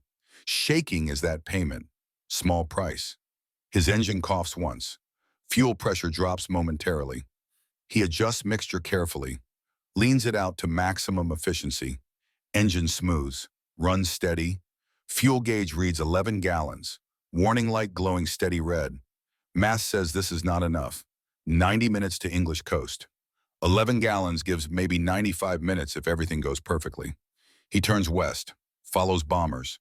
P-47 Thunderbolts form up around B-17s like protective envelope. One Thunderbolt pilot pulls alongside Jack, close enough to see damage, see bullet holes, see shot away pieces, gives thumbs up. Recognition between warriors. Jack nods, too tired to return gesture properly, too exhausted to do anything except fly straight and level and breathe. David's death mattered. Helen's letter was answered. 60 bombers heading home, 600 airmen alive, 0 losses today. All because one pilot refused to turn back. 12:23 hours. English coast appears through broken clouds. White cliffs materialize like salvation made solid. Most beautiful sight Jack has ever seen. More beautiful than Helen on wedding day. More beautiful than Jack Jr.'s birth. More beautiful than anything because those cliffs mean survival after hours when survival seemed mathematical impossibility. His fuel gauge reads 11 gallons when those cliffs become visible. 99 minutes since combat ended. Engine ran at careful cruise power through luck and precise fuel management and something else. Something that feels like providence, but Jack is not religious enough to call it that. RAF Boxted Airfield sits 12 miles inland. Tower gives him priority landing. Emergency declared based on fuel state and combat damage. Other aircraft hold in pattern. Giving damaged Mustang first approach. Professional courtesy between pilots who understand what fuel exhaustion means. What combat damage means. What coming home on fumes means. Jack lines up final approach. Hands steady now on stick despite exhaustion. Muscle memory taking over when conscious thought becomes difficult. Landing gear down. He waits for 3 green lights, left main, right main, tail wheel. All 3 illuminate. Hydraulics still work despite damage. Small miracle. Flaps down, more hydraulics working. Another miracle. Airspeed 120 knots, over threshold. Throttle back gently, stick back carefully. Main wheels kiss concrete with sound like prayer answered. Tail wheel settles. He rolls down runway. The longest runway he has ever seen. The most beautiful runway. Engine coughs twice. Fuel starvation beginning. Fuel pumps sucking air instead of gasoline. But momentum carries aircraft forward. Keeps wheels turning. He turns off runway onto taxiway. Engine dies completely. Just stops. Propeller windmills to stop. Silence except wind and his own breathing, ragged through oxygen masks still connected. Silence that sounds like music. Silence that means survival. Silence that means promise kept and home reached and life continuing when life seemed finished. 30 minutes ago, he sits in cockpit for a long moment. Cannot move, cannot process, cannot do anything except sit and breathe and understand that he is alive when alive seemed impossible. That bombers are safe when safety seemed impossible. That promise is kept when keeping it seemed to require dying. Ground crew sprints to aircraft. They heard radio chatter during flight back. Something about lone Mustang over Germany. Something impossible. Something that needs witnessing. Technical Sergeant Henry Walsh reaches aircraft first.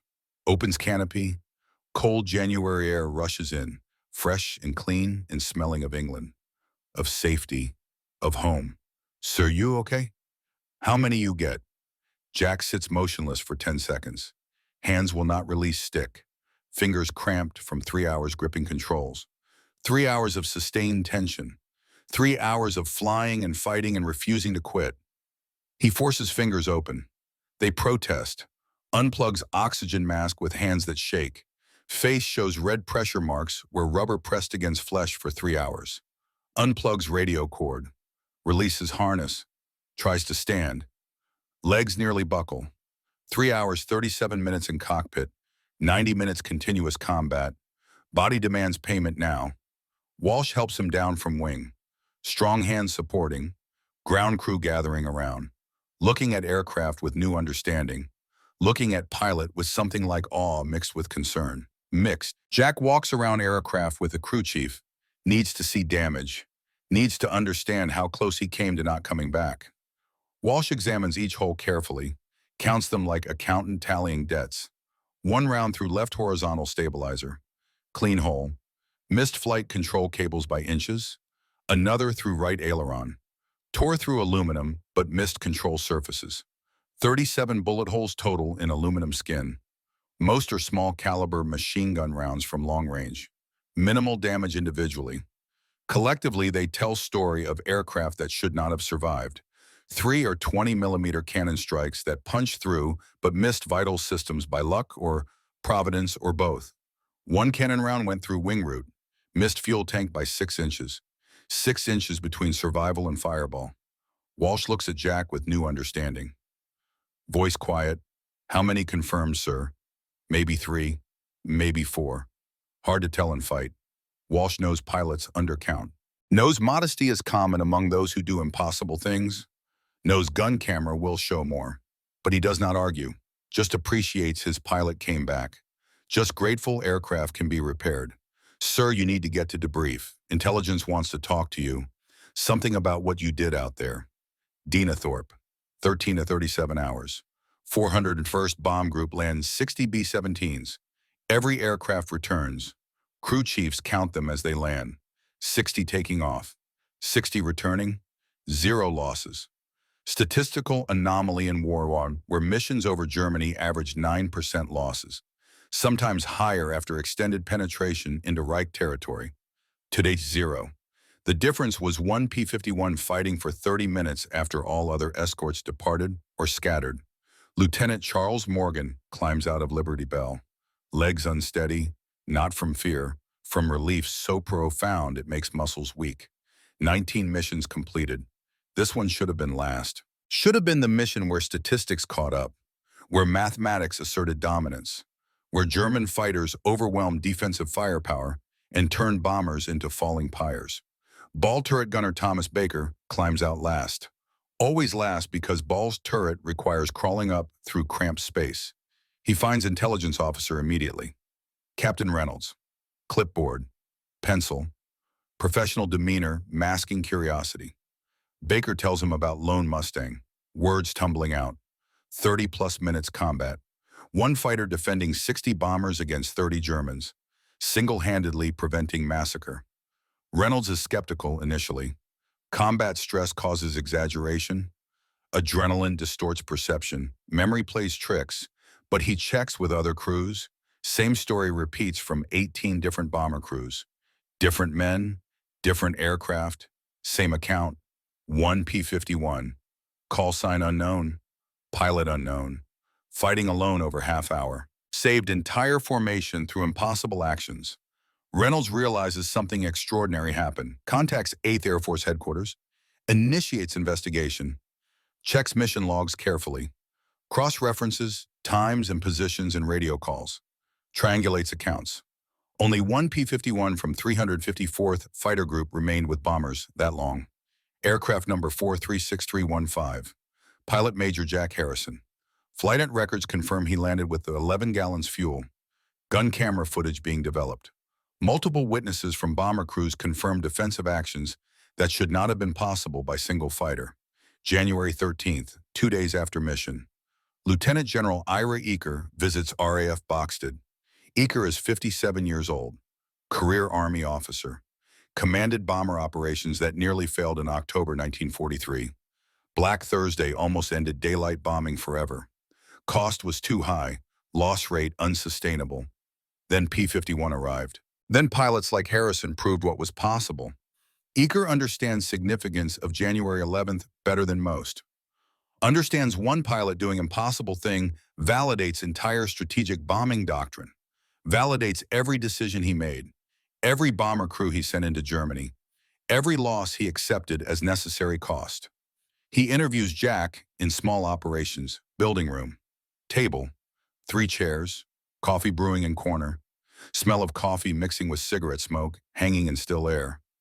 Eaker asks Jack to describe engagement. Jack is reluctant, uncomfortable with attention. War is full of brave men doing difficult things. His actions were necessary but not unique in his mind. Just did my job, sir. Bombers needed protecting. Protected them best I could. Eaker presses for details. Notebook sits open on table. Pen ready. 30 minutes of combat. 12 kills confirmed by gun camera footage developed yesterday. Ran out of ammunition, but kept attacking. Drove off remaining Germans through intimidation alone. Explain how you continued without ammunition, Major. Jack shrugged slightly. Germans did not know guns were empty. Flew at them like guns worked.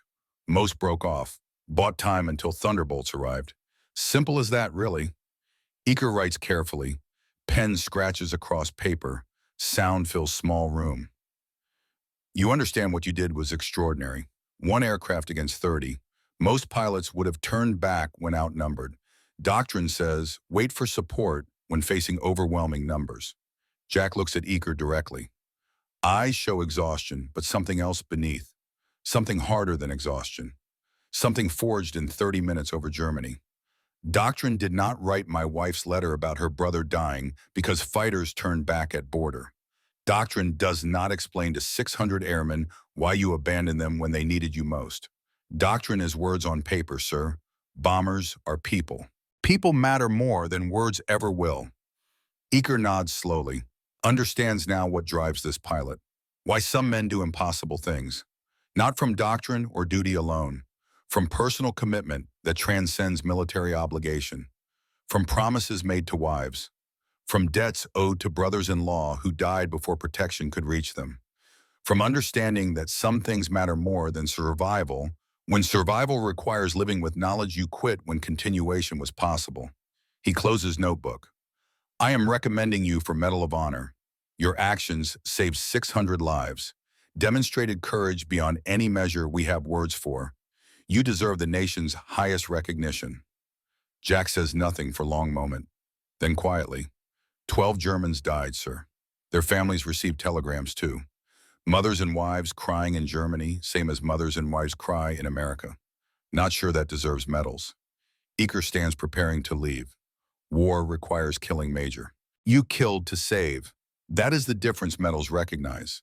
Not the killing, the saving. Your actions prove daylight. Bombing can succeed when fighters have range to protect bombers throughout mission. Your actions validate every decision about P-51 procurement, every dollar spent, every bomber crew we send into Germany. You prove the system works. That matters beyond words. The recommendation moves fast. Usually Medal of Honor approvals take months. Committees review carefully. Witnesses testify. Evidence accumulates. Bureaucracy grinds slowly through multiple levels of command. Jack's recommendation takes 6 weeks. Witnesses are overwhelming. 18 bomber crews. Gun camera footage. Radio transcripts. Evidence so clear that hesitation becomes impossible. Outcome inevitable. March 6, 1944. RAF Boxted. 54 days after mission. Entire 354th Fighter Group assembles on flight line. 500 men in formation. Dress uniforms despite cold March wind. Sky gray. Temperature 40 degrees. Wind gusting to 20 knots. But men stand steady. Brigadier General Jesse Oton arrives from 8th Air Force Headquarters. Staff car. Driver. Aide carrying wooden presentation case containing medal. Ribbon is light blue silk with 13 white stars representing original colonies. Medal itself shows Minerva holding shield and sword. Eagle. Banner. And America's highest military decoration, reserved for valor above and beyond call of duty. For actions where death is probable and duty undeniable, and choices made to serve others regardless of personal cost. Only given when evidence is overwhelming, when multiple witnesses confirm, when actions exceed what orders required or doctrine expected. Auton reads citation. Voice carries across silent formation. Men stand at attention, listening. Wind snaps flags. For conspicuous gallantry and intrepidity above and beyond, call of duty in action with enemy near Oschersleben, Germany, on 11 January 1944. Major Jack Harrison single-handedly defended formation of heavy bombers against attack by 30 enemy fighters. He destroyed 12 enemy aircraft and drove off remainder through aggressive action despite being heavily outnumbered. After exhausting ammunition, he continued attacking using superior flying skill and intimidation to prevent enemy from reaching bombers under his protection. His heroic actions directly saved lives of 600 American airmen. His gallantry reflects highest credit upon himself and United States Army Air Forces. Auton places medal around Jack's neck. Weight of it. Ribbon against uniform. Medal against chest. Jack salutes. They shake hands. Photographers capture moment. Flashbulbs pop. This image will appear in newspapers across America tomorrow. Stars and Stripes, New York Times, Kansas City Star. Small-town Kansas City boy receives Medal of Honor. Proof that ordinary Americans do extraordinary things when circumstances demand and character allows. After ceremony bomber crew's visit from Dinathorpe, 30 men traveled specifically for this, driving through cold March morning. Thomas Baker at front. He shakes Jack's hand, holds it firmly, both hands, looking at Jack with eyes that have seen too much but still show gratitude, pure and undiluted. Sir, I watched entire fight from ball turret. Coldest position on bomber. Best view of what you did. Counted every engagement. Never seen anything like it. Never imagined anything like it was possible. I wrote my wife about it. Told her I owe my life to man in silver Mustang who refused to quit. We had son 2 weeks ago. Named him James after you. James Thomas Baker. Wanted you to know that. Wanted you to know your actions that day created future that includes my son. That matters more than medals. Jack does not know what to say. Throat tight, eyes burning. Does not feel heroic. Feels tired and grateful. Baker survived and honored beyond words that someone named son after him. Congratulations on your son. Hope war ends before he grows up needing to fight in next one. Hope we build world where courage is measured in other ways. Lieutenant Charles Morgan steps forward, shakes hands.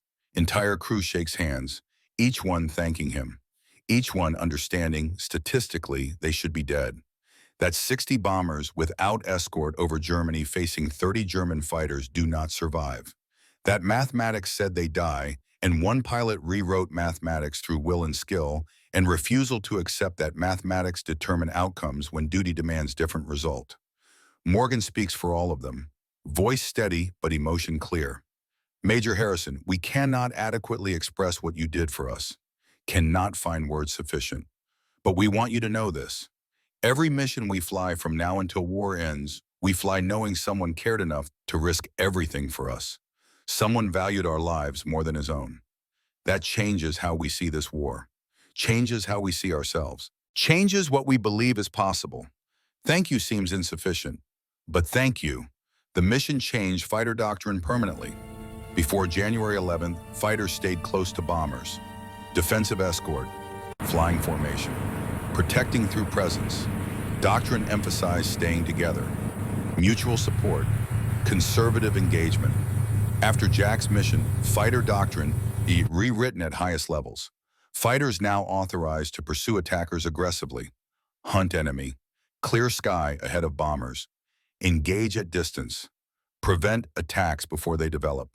Doctrine shifts from protection to domination, from passive defense to active offense, from escorts waiting for attacks to hunters preventing attacks. Change happens fast.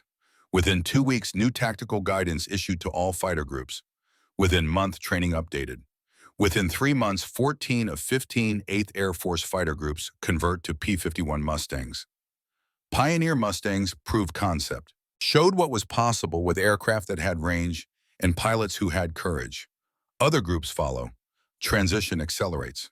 By December 1944, Mustangs escort bombers to Berlin and back. 700-mile radius, deeper into Germany than anyone thought possible year earlier. Luftwaffe cannot hide anywhere, cannot find sanctuary. American fighters reach every corner of Reich. Control skies over Germany completely. Bomber losses dropped from 9% in October 1943 to less than 2% by spring 1944. Strategic bombing campaign that nearly failed succeeds.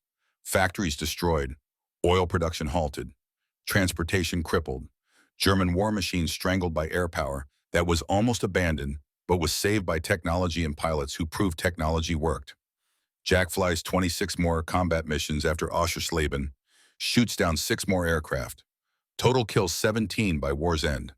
But he is never alone again. Fighter Command changes procedures based on his experience. No more solo operations permitted. Flights stay together always. Mutual support mandatory. Wingmen never separate regardless of tactical situation. Jack agrees completely. What he did on January 11th was necessary in that specific moment, but not repeatable, not sustainable, not something any commander should ask or any pilot should attempt. Lightning does not strike same place twice by choice.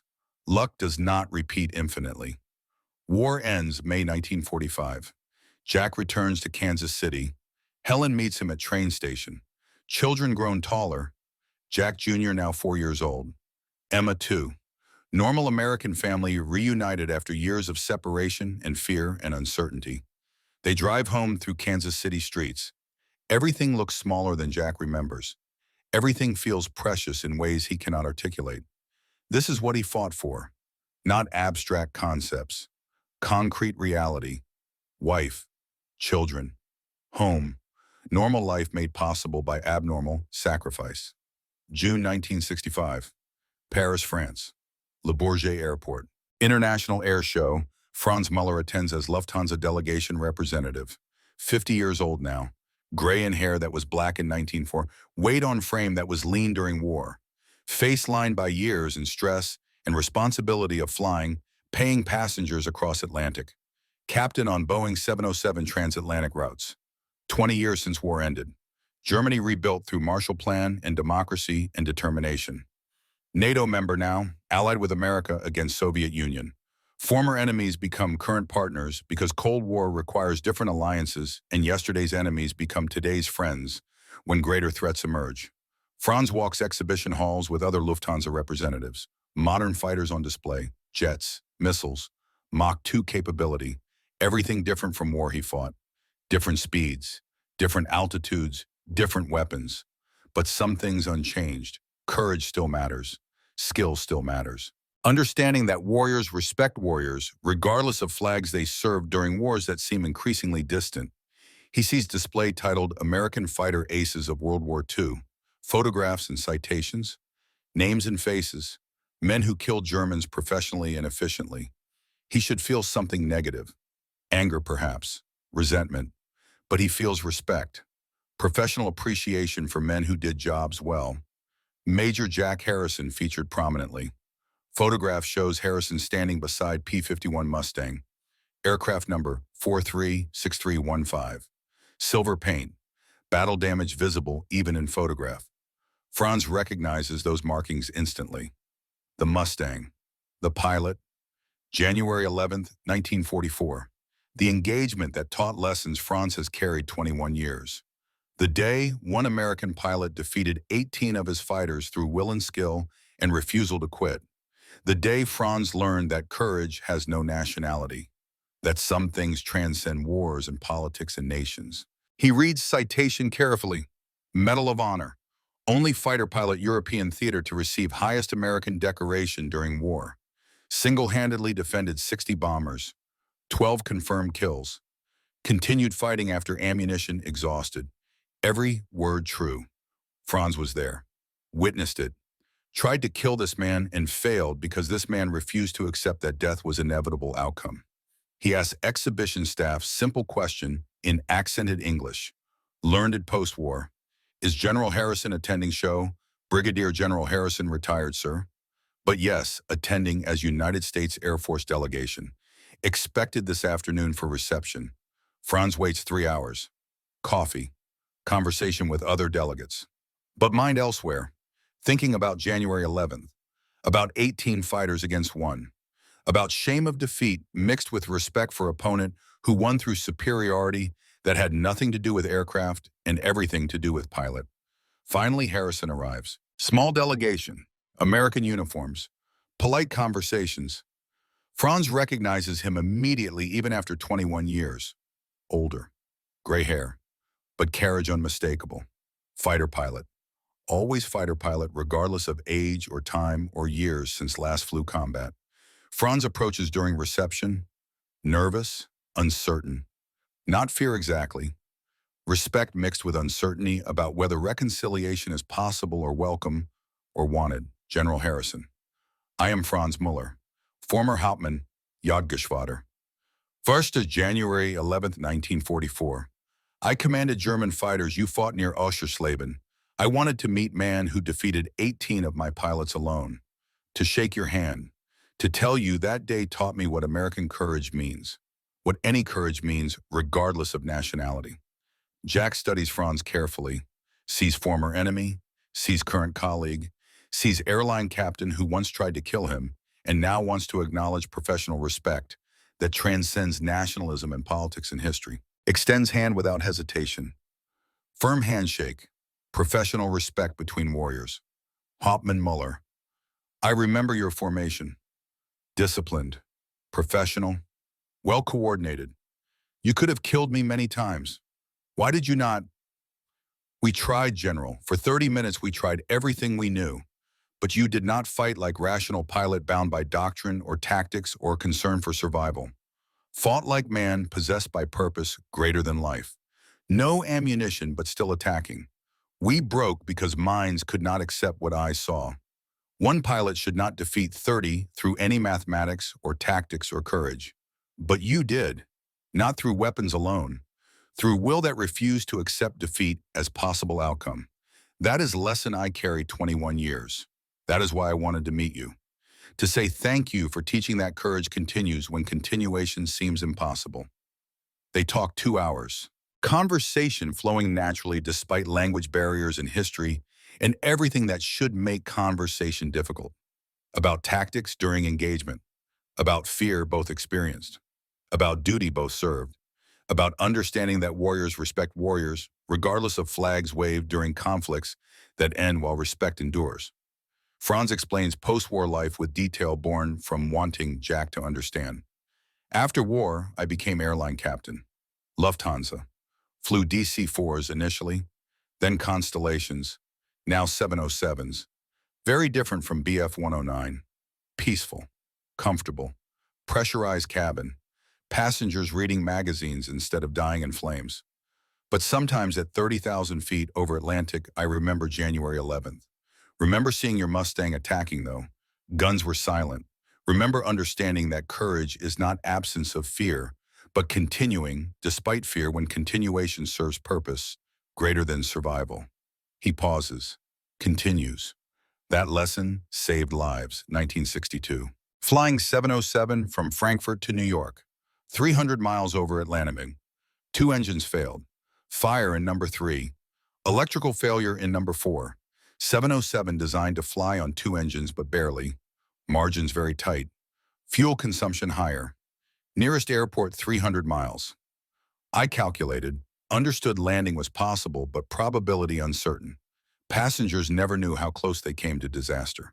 146 souls depending on pilot who learned 20 years earlier from you that impossible means only difficult when Will refuses to accept impossible as final answer. Jack listens carefully, responds after thoughtful pause. You saved 146 lives using lessons learned trying to kill me.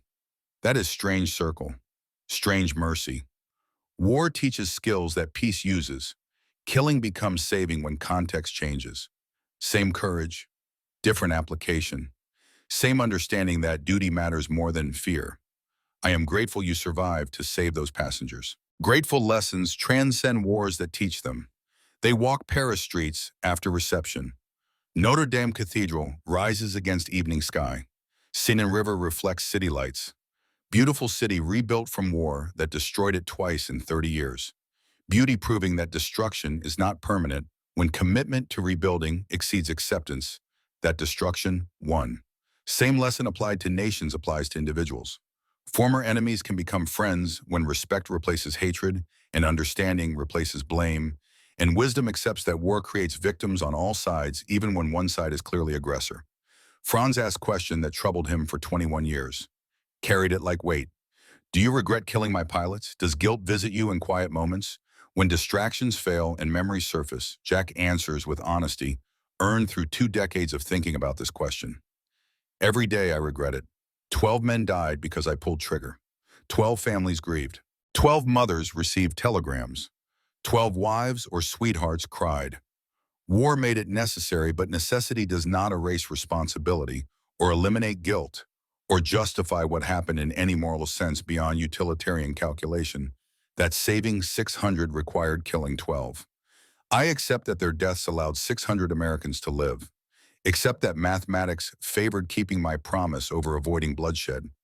But acceptance does not prevent regret, does not eliminate dreams where I see their faces even though I never saw their faces, does not stop wondering about who they were, what they loved, what they might have become.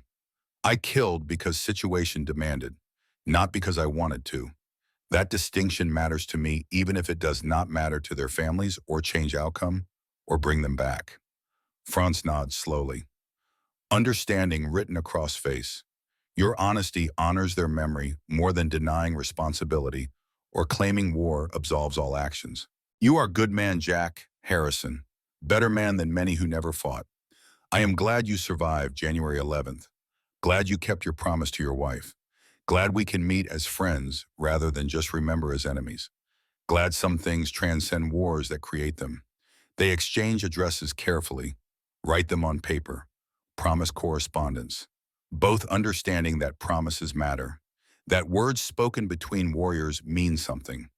2 men who were enemies 21 years ago, who tried to kill each other over Germany while following orders and serving nations, who now share wine and respect and understanding that humanity transcends nationalism when humanity is chosen deliberately over hatred that comes easily. Franz visits Kansas City in 1972, stays with Harrison family for a week, meets Helen properly for first time. She is 60 years old now, still nursing part-time at hospital, still strong despite years in stress and decades of waiting for telegram that never came but could have come any day during war. Franz apologizes for trying to kill her husband, for creating danger that could have made her widow, for following orders that required attempting murder of man she loved. Helen waves off apology with practical nurse's dismissal of unnecessary drama. You did your duty. Jack did his. Your duties conflicted that day. Does not mean either of you was wrong or evil or anything except soldiers serving different nations. War is over. Enmity can end. Respect continues. Welcome to our home. They correspond regularly after Paris. Christmas cards every year without fail. Occasional letters about grandchildren and retirement, and understanding that friendship built on mutual respect transcends everything except basic human decency. Final letters to each other are preserved in Air Force Museum archives, available to researchers. Evidence that warriors can become friends when war ends and wisdom replaces hatred, and time allows perspective that combat prevents. 2024, National Museum of the United States Air Force, Wright-Patterson Air Force Base, Ohio. P-51 Mustang sits in Climate Control Gallery. Silver bare metal finish restored to original condition. Every rivet correct. Every panel aligned. Everything exactly as it appeared January 11, 1944, except cleaner and safer and museum piece rather than combat weapon. Number 4, 36315, painted on tail in regulation font. Placard reads carefully researched text. P-51B, Mustang flown by Brigadier General Jack Harrison, Medal of Honor recipient. On January 11, 1944, General Harrison single-handedly defended 60 B-17 bombers against 30 German fighters. He destroyed 12 enemy aircraft and prevented all others from attacking bombers after ammunition exhausted. His actions saved 600 American lives. First P-51 pilot to receive Medal of Honor. His example inspired changes to fighter doctrine that contributed significantly to Allied air superiority over Europe. Visitors photograph Mustang constantly. Touch display cases carefully. Read placard. Most do not fully understand significance. Just old airplane from old war. But veterans know. Fighter pilots know. Anyone who understands courage knows. This aircraft represents moment when one person decided promises matter more than survival, and mathematics do not determine outcomes when will refuses to accept mathematics as final arbiter.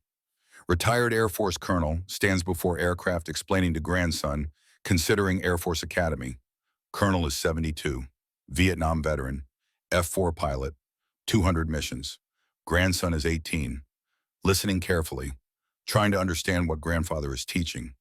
This aircraft grandson represents fundamental truth about service.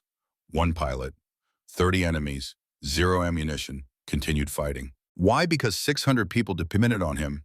Because he made promise. Because some things matter more than survival. Remember this when you consider service. Service means others depending on you. Means keeping promises when keeping them costs everything. Means continuing when continuation seems impossible. That is what this aircraft teaches. That is what January 11, 1944 means. Jack Harrison died 1995, age 84. Heart failure. Peaceful. Surrounded by family in same Kansas City house, 3 blocks from where he grew up. Helen died 2009, age 96. They had 55 years together after war. 2 children, 7 grandchildren, 3 great-grandchildren. Normal American family, except for beginning. That was anything except normal.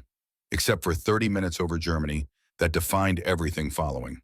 Thomas Baker lived to 92. Named son James Thomas Baker as promised. Grandson serves Air Force today. Captain, F-35 pilot, 5th-generation fighter. Technology Jack could not imagine. But principles unchanged. Courage, duty, promise. Bringing them home. Legacy continues through generations because some lessons transcend technology and tactics and time. Jack Jr., retired Air Force colonel, flew F-4 Phantoms, Vietnam, 200 missions, different war, different enemy, same fundamental principle that service matters and promises must be kept. Emma married Navy aviator. Their children served, grandchildren serve. Legacy of service continuing. Because understanding that service matters was taught at kitchen table where Jack and Helen raised children, with understanding that freedom requires defending, and defending requires serving, and serving requires sacrifice. Franz Muller died 1998, age 83. Lufthansa captain retired with full honors. Wife Greta survived until 2006. 2 daughters, 5 grandchildren. Normal German family rebuilt from ashes of war through democracy and determination and understanding that future matters more than past, when future is built on lessons learned from past honestly examined. Franz and Jack corresponded until Franz's death. 26 years of Christmas cards without single year missed. Occasional longer letters about grandchildren and health and memories and understanding that friendship between warriors is unique. Different from friendships formed in peace, forged in fire, tested by time, strengthened by mutual respect, earned through actions that transcended nationality. Final legacy is not medals or museums or monuments.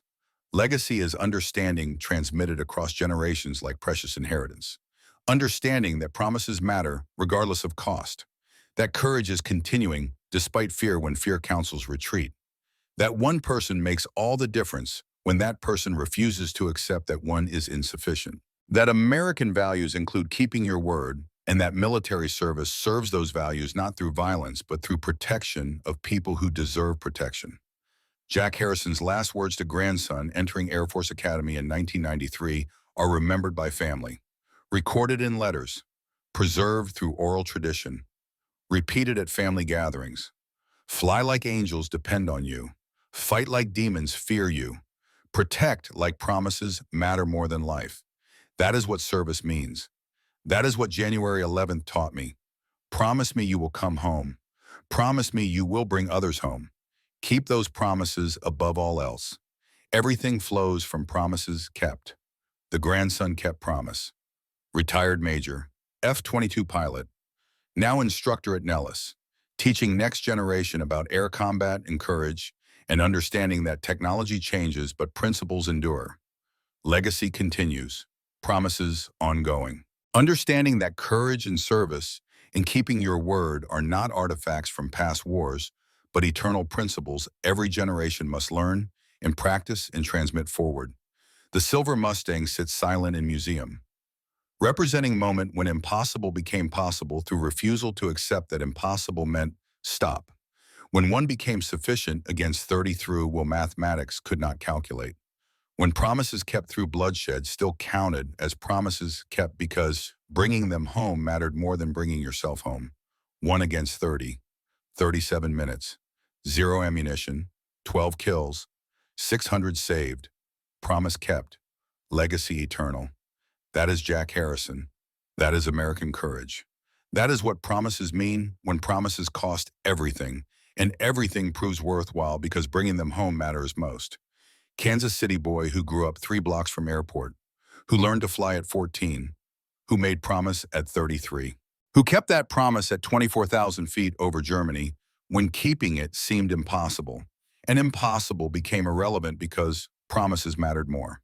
The Silver Mustang waits in museum. Silent witness today, one pilot proved everything is possible when someone refuses to accept anything is impossible, when someone values promises more than survival.